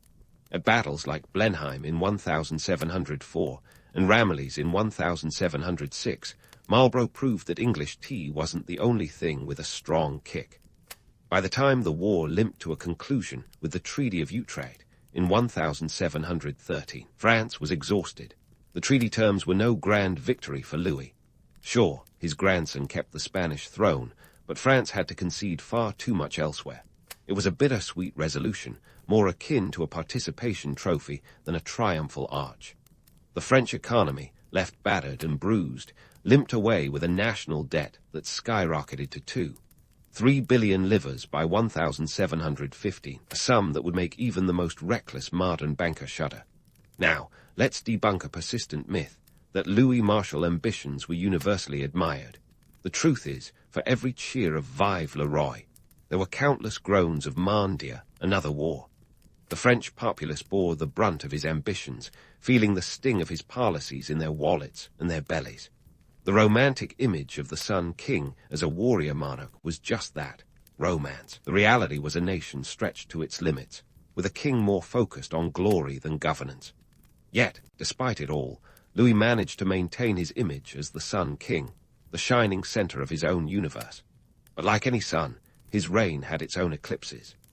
The economic strain from his relentless wars was a shadow that loomed large over his legacy, a reminder that even the most glorious reigns are not immune to the consequences of unchecked ambition. As we continue to unravel the saga of Louis Roman XIV, it becomes clear that his story is a complex tapestry of triumph and tragedy, woven together with threads of ambition, power, and an unyielding belief in his own divinity.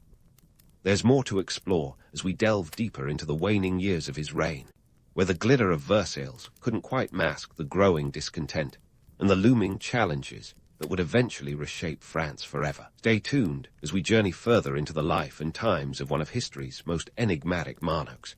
As the dust settled on the battlefield and Louis Roman XIV retreated from the war-torn chessboard of Europe, the twilight of his reign loomed large.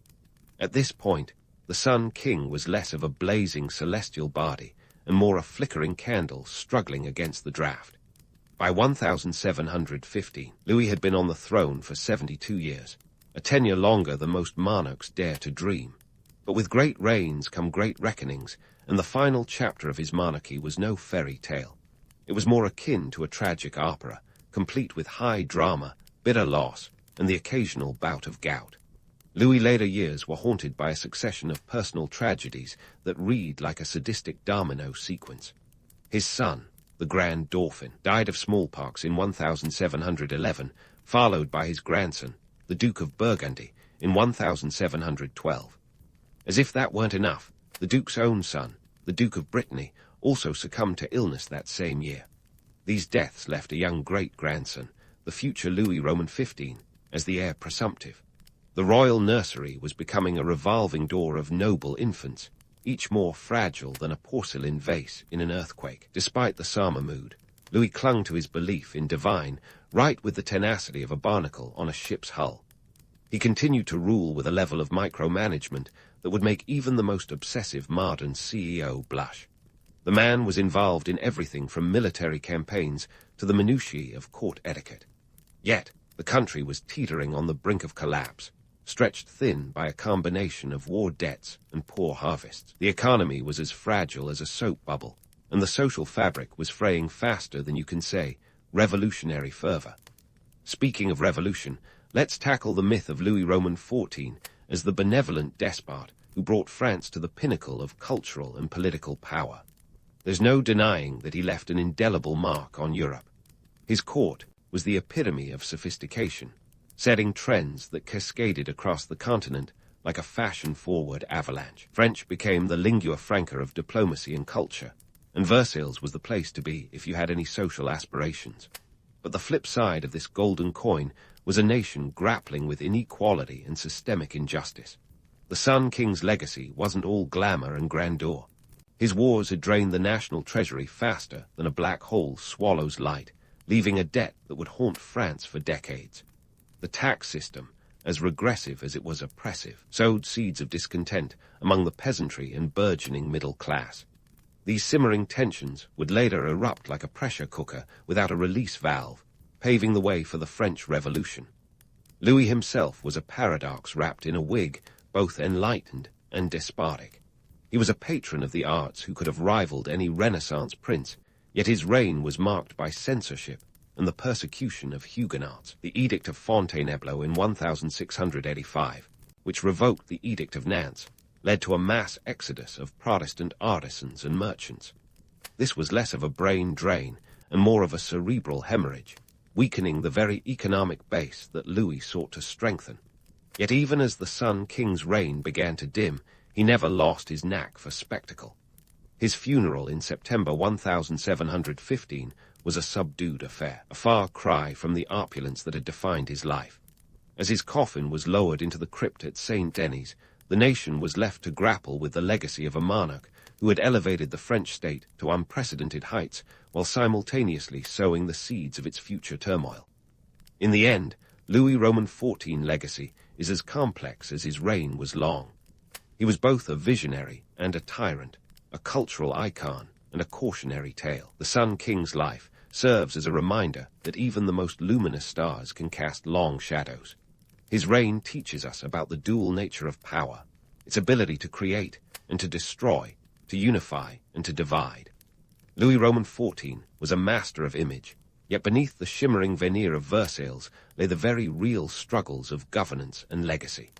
As we close this chapter on Louis Roman XIV, let's ponder the irony of his moniker. The Sun King's light illuminated the grandeur of a court unrivaled in its splendor, yet it also highlighted the deep fissures within the body politic of France.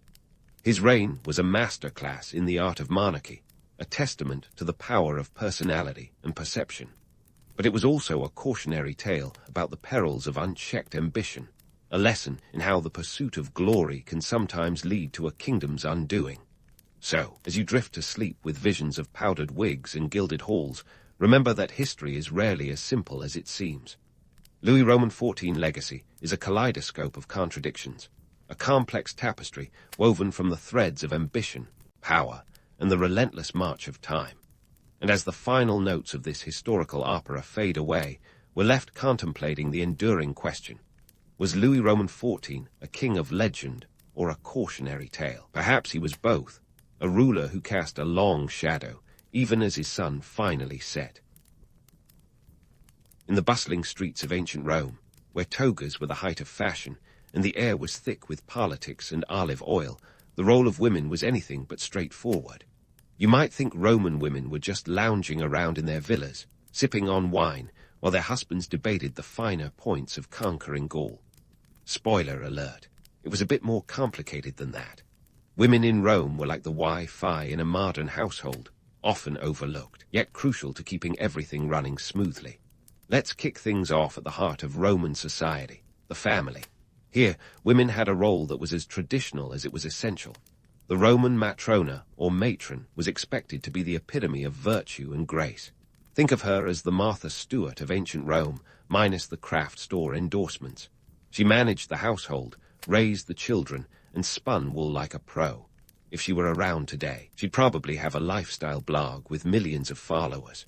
But here's the catch. While Roman women might have been the CEOs of their domestic domains, they had about as much legal power as a potted plant.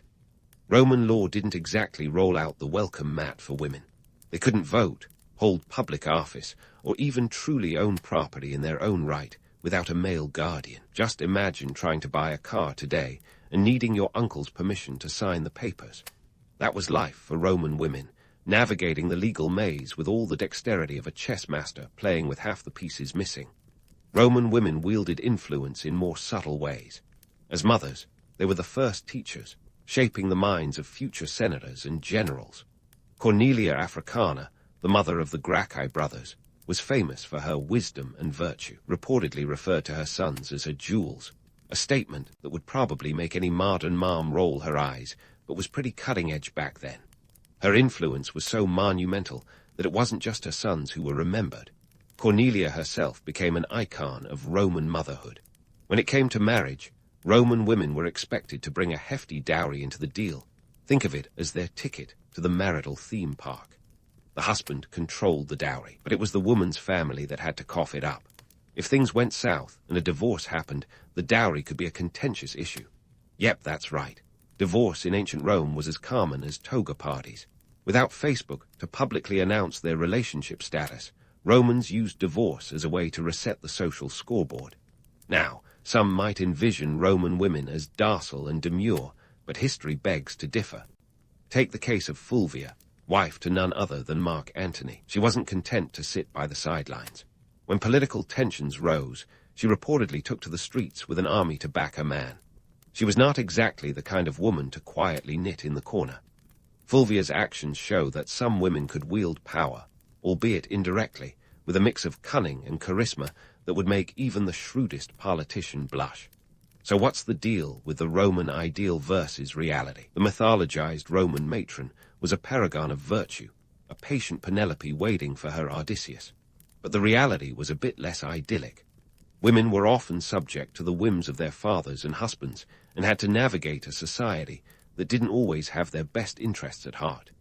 It's tempting to romanticize their world with tales of noble sacrifice and steadfast loyalty, but that would be like judging modern life solely by celebrity tabloids. Compelling, but not exactly accurate. The legal status of Roman women was a paradox wrapped in a toga. They were under the control of a male guardian, a father, husband, or even a son if she was widowed. This legal authority was known as patria potestas, and it gave the guardian power over the woman's finances and decisions. In some cases, women could manage their own affairs, especially if they were widowed or had no male relatives, but these were the exceptions rather than the rule. Societal expectations were a whole other beast. Roman women were expected to embody pudicitia, a term best translated as a modesty with a side of chastity. They were to be seen and not scandalizing the neighbors. But let's not kid ourselves. They were also the social glue, hosting gatherings and maintaining networks that would make LinkedIn look like a casual chat room. If you wanted to get things done in Rome, knowing the right matron was often more effective than emptying a purse of silver coins. And on a final note, let's dispel the myth that Roman women were merely passive participants in their own lives. They might not have had a seat in the Senate, but they influenced the decisions made there.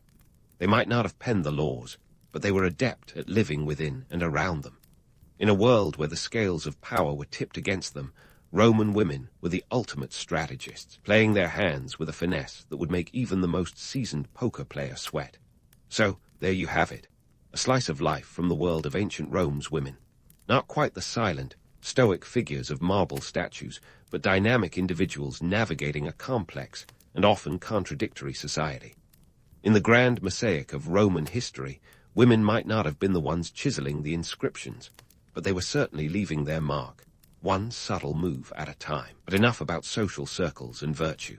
Let's dive into the unsung economic saga of Roman women. You see, behind the marble facades and grand forums of Rome, women were the quiet architects of an economic engine that kept the empire humming. Forget the image of women idly lounging in atriums. They were more like the CFOs of their households, managing everything from the pantry to the purse strings with precision that would make a Wall Street banker take notes. In the Roman world, managing a household was no small feat. We're talking about estates that were practically microeconomies. Picture this. You're juggling accounts, overseeing the slaves, ensuring the grain supply doesn't run out, and negotiating the sale of surplus olive oil at the market. All this without a spreadsheet or even a calculator. A Roman matrona's day was a whirlwind of activity, and if she had a Fitbit, it would probably explode. It's easy to overlook the financial clout these women wielded. Consider the dowries we mentioned earlier. These weren't just sacks of coins tossed into a marriage for decoration. We're talking serious assets, land, livestock, and high-value goods that could rival a small startup's capital. The savvy matron knew how to leverage this dowry, turning it into a source of ongoing income. And if her husband managed to bungle things up, a well-negotiated marriage contract could ensure she got her fair share back in a divorce. Prenups, Roman style. Now, let's shift gears and hit the trade routes.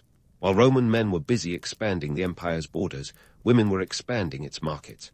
Some women, like the enterprising Eumatia of Pompeii, made their mark in commerce. Eumatia was no ordinary Roman matron.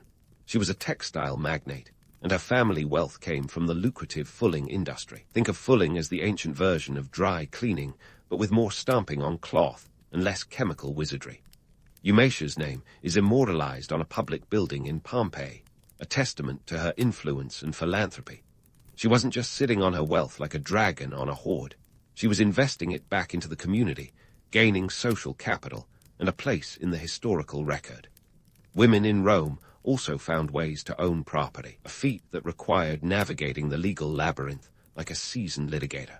Although they couldn't officially own property without a male guardian, some women used legal loopholes to their advantage. For instance, they could inherit property as part of a dowry or through a will, provided they had a trustworthy male relative willing to act as a legal proxy. It's like playing Monopoly with half the rules missing, but still managing to buy up Park Place. But let's not sugarcoat it. The path to economic independence was fraught with obstacles. The Roman legal system was designed by men, for men, and women had to be as sharp as the finest Roman gladius to maneuver through it. Yet, some women did just that, using their wit and social connections to build their financial empires. The tales of these women challenged the myth that ancient Rome was purely a man's world. While it might have been a man's senate, it could very well be a woman's market. And speaking of markets, let's talk about those bustling hubs of activity.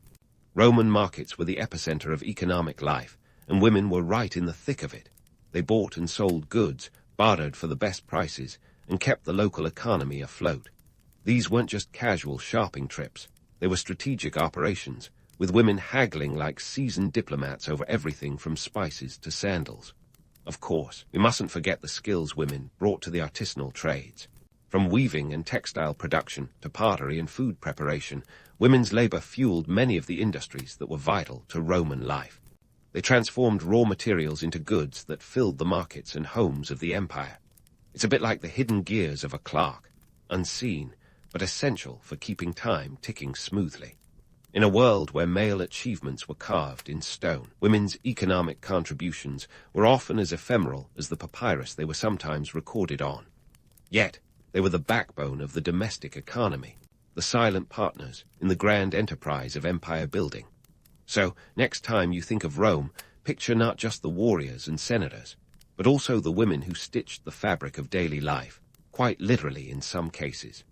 As we continue to unravel the tapestry of women's roles in Roman society, remember that beneath the toga-clad bravado of history's leading men were the deft hands of women, weaving the threads of economic stability and social influence.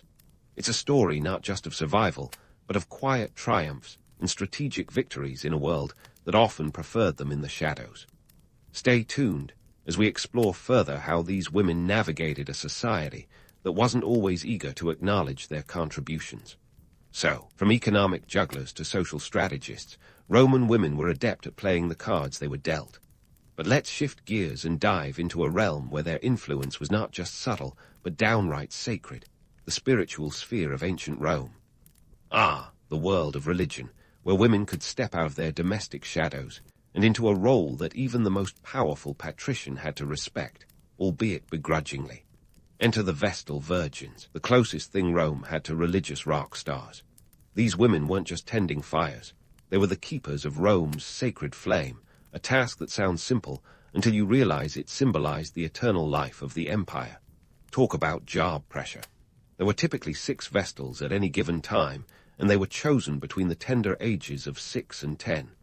Imagine being a kid, and instead of worrying about spelling tests, you're pledged to 30 years of virginity and religious duty. Yeah, no pressure, kid. In return for this lifelong commitment, Vestals enjoyed privileges that most Roman women could only dream of. They had the right to own property, make a will, and even vote, unheard of liberties in a society that treated women like fine china. They were also protected by the law in ways that made them untouchable. Harm a Vestal, and you'd be facing the kind of justice that made the gladiatorial games look like a Sunday picnic. However, the life of a Vestal was not all divine perks and public adoration. Their vow of chastity was no joke.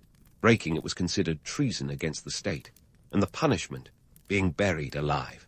A grim reminder that in ancient Rome, even the most revered women walked a fine line between honor and doom. Beyond the hallowed halls of the Vestals, women found other ways to weave themselves into Rome's spiritual tapestry. During religious festivals like the Bona Dea, women had the rare chance to gather without male oversight. This festival was so exclusive that no men were allowed, not even paintings or statues of men. It's as if the women of Rome had their very own secret club, complete with rituals and rites that have largely been lost to history. Think of it as the ultimate girls' night, with a side of sacred mystery. Of course, religion wasn't just about rituals and festivals. It was a way for women to exert influence in a male-dominated society. Women could become priestesses in various cults, which were like ancient VIP circles where they could hobnob with the upper echelons of society, offering counsel that even the most stoic senator might heed. These priestesses wielded soft power, the kind that could sway public opinion or gently nudge a political decision. And speaking of politics, let's not ignore the clandestine ways women dipped their toes into the political pool. While they couldn't hold office, women like Livia Drusilla, wife of Emperor Augustus, wielded influence from behind the scenes like a maestro conducting a silent symphony. Livia was the ultimate political operator, using her position to ensure her son Tiberius's path to the throne was as smooth as a Roman marble floor. She was a master of the subtle art of persuasion, showing that while women weren't in the Senate, they were certainly in the heads of those who were. Yet, it's easy to romanticize these tales of religious and political influence as tales of empowerment. The harsh reality was that these roles were exceptions, not the norm. Most Roman women were still bound by the legal and cultural chains that limited their autonomy. But for those who could navigate the labyrinth of societal expectations and seize these opportunities, the rewards were significant. In a world where the public sphere was a man's playground, these women found cracks in the walls and made them their own. They danced between the lines of visibility and invisibility, mastering the art of influence in ways that history often overlooks. So next time you hear about ancient Rome, think beyond the marble statues and epic battles. Remember the Vestals tending their immortal flame, the priestesses whispering in sacred groves, and the matriarchs plodding from their atriums. They were the unseen architects of an empire, weaving their stories into the very fabric of Rome's legacy. As we continue this journey through the annals of Roman history, let's not forget these women who, despite the odds, left an indelible mark on the world. Their stories remind us that history is not just a series of monumental events, but a tapestry woven from the lives of those who dared to step beyond the shadows. Stay tuned as we delve deeper into the roles these remarkable women played in shaping the culture and society of ancient Rome. As we continue to unravel the roles of women in ancient Rome, let's dive headfirst into the cultural kaleidoscope of Roman literature and art, where the portrayal of women was as varied as the shades in a painter's palette. We're talking about a civilization that loved its myths as much as its marble statues, and where the lines between reality and ideal were often as blurred as a late-night toga party. First, let's talk about the literary world, where Roman authors like Ovid and Virgil spun tales that defined ideals of femininity for generations. In their works, women were often idealized as paragons of virtue or vilified as harbingers of chaos. Take Ovid's Metamorphoses, a masterpiece of mythological transformations where women frequently found themselves turned into trees, birds, or simply caught in the whims of capricious gods. These stories didn't just entertain, they reinforced societal norms, illustrating the consequences of stepping outside one's designated role. The message was clear: stray too far from the script, and you might just end up as a laurel tree. Meanwhile, Virgil's Aeneid offered a different but equally telling narrative. The tragic Queen Dido, who falls head over heels for Aeneas only to be abandoned, represented the dangers of female passion unchecked by reason. Her fiery demise was a cautionary tale, warning women to keep their emotions in check lest they scorch their own futures. The men of Rome might have been the heroes of these epics, but the women were the emotional anchors, or wrecking balls, that shaped their destinies. Art, too, played a critical role in shaping perceptions of women.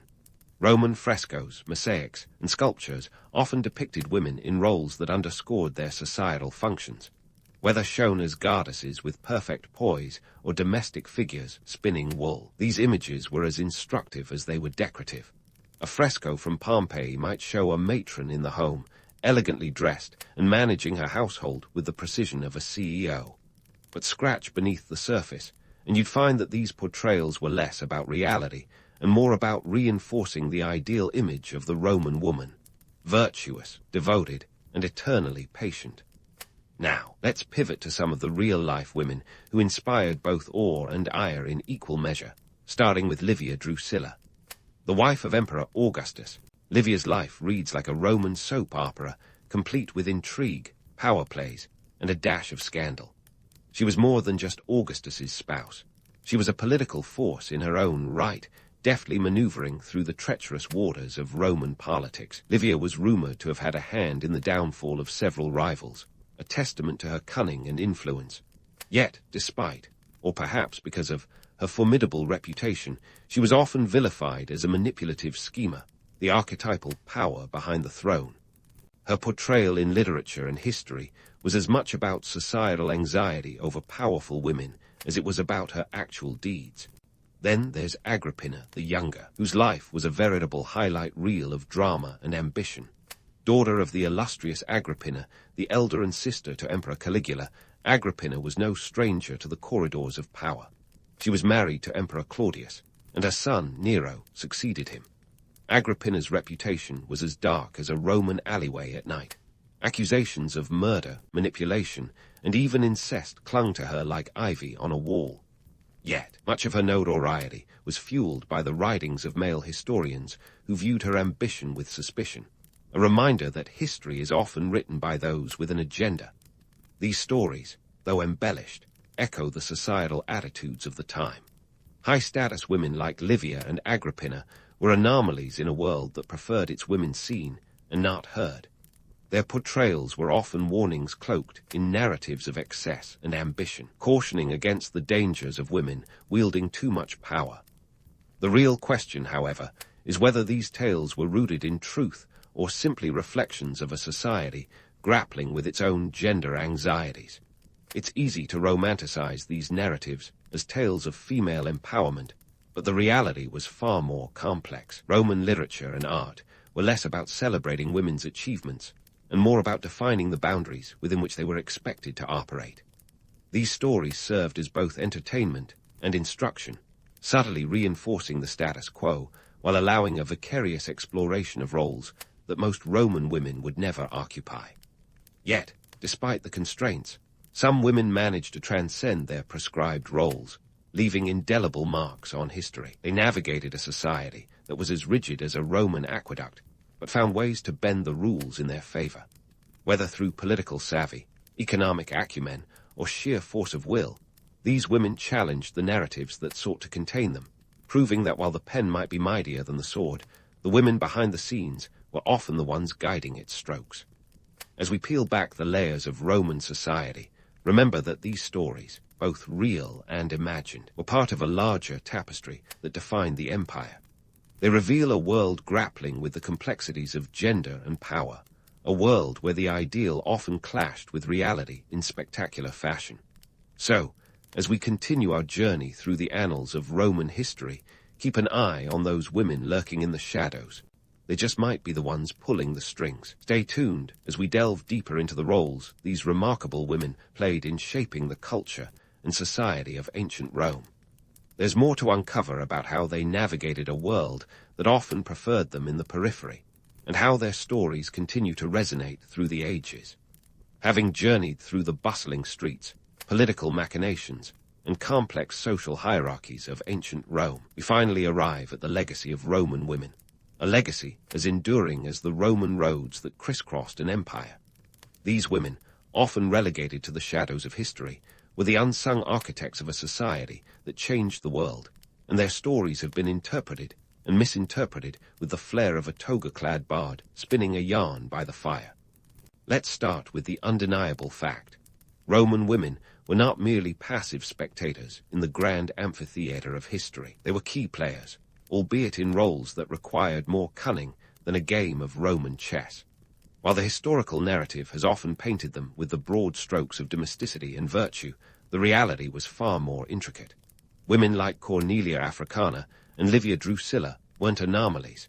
They were part of a legacy that shaped the contours of Roman society in ways that are both visible and hidden.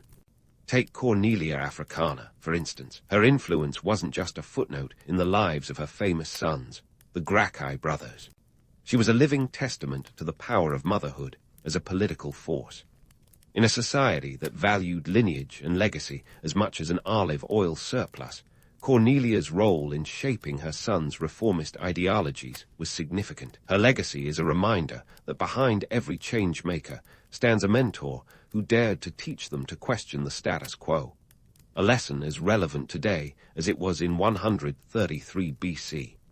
And then there's Livia Drusilla, who navigated the treacherous waters of Roman power dynamics with the precision of a seasoned sailor guiding a ship through a storm. While her portrayal in history has been tinged with accusations of manipulation, a charge as old as the hills when it comes to powerful women, Livia's real legacy lies in her adept handling of political affairs. She was the ultimate political operative, ensuring the stability of the Julio-Claudian line with a deftness that would make modern spin doctors green with envy.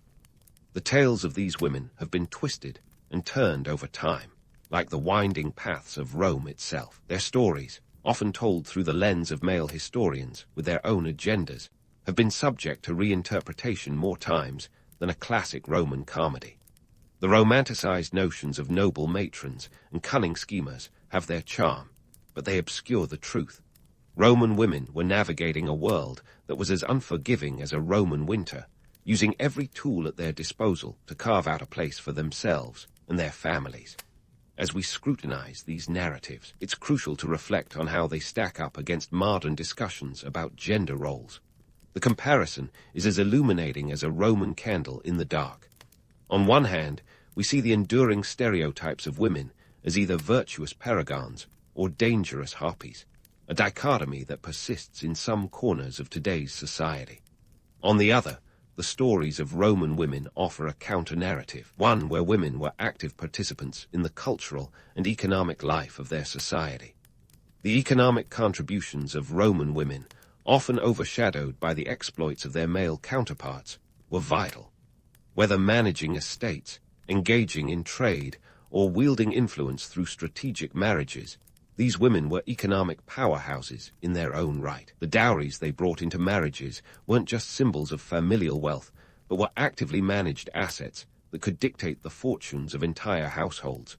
In an economy as vast and varied as Rome's, these financial acumen skills were not just beneficial, they were essential.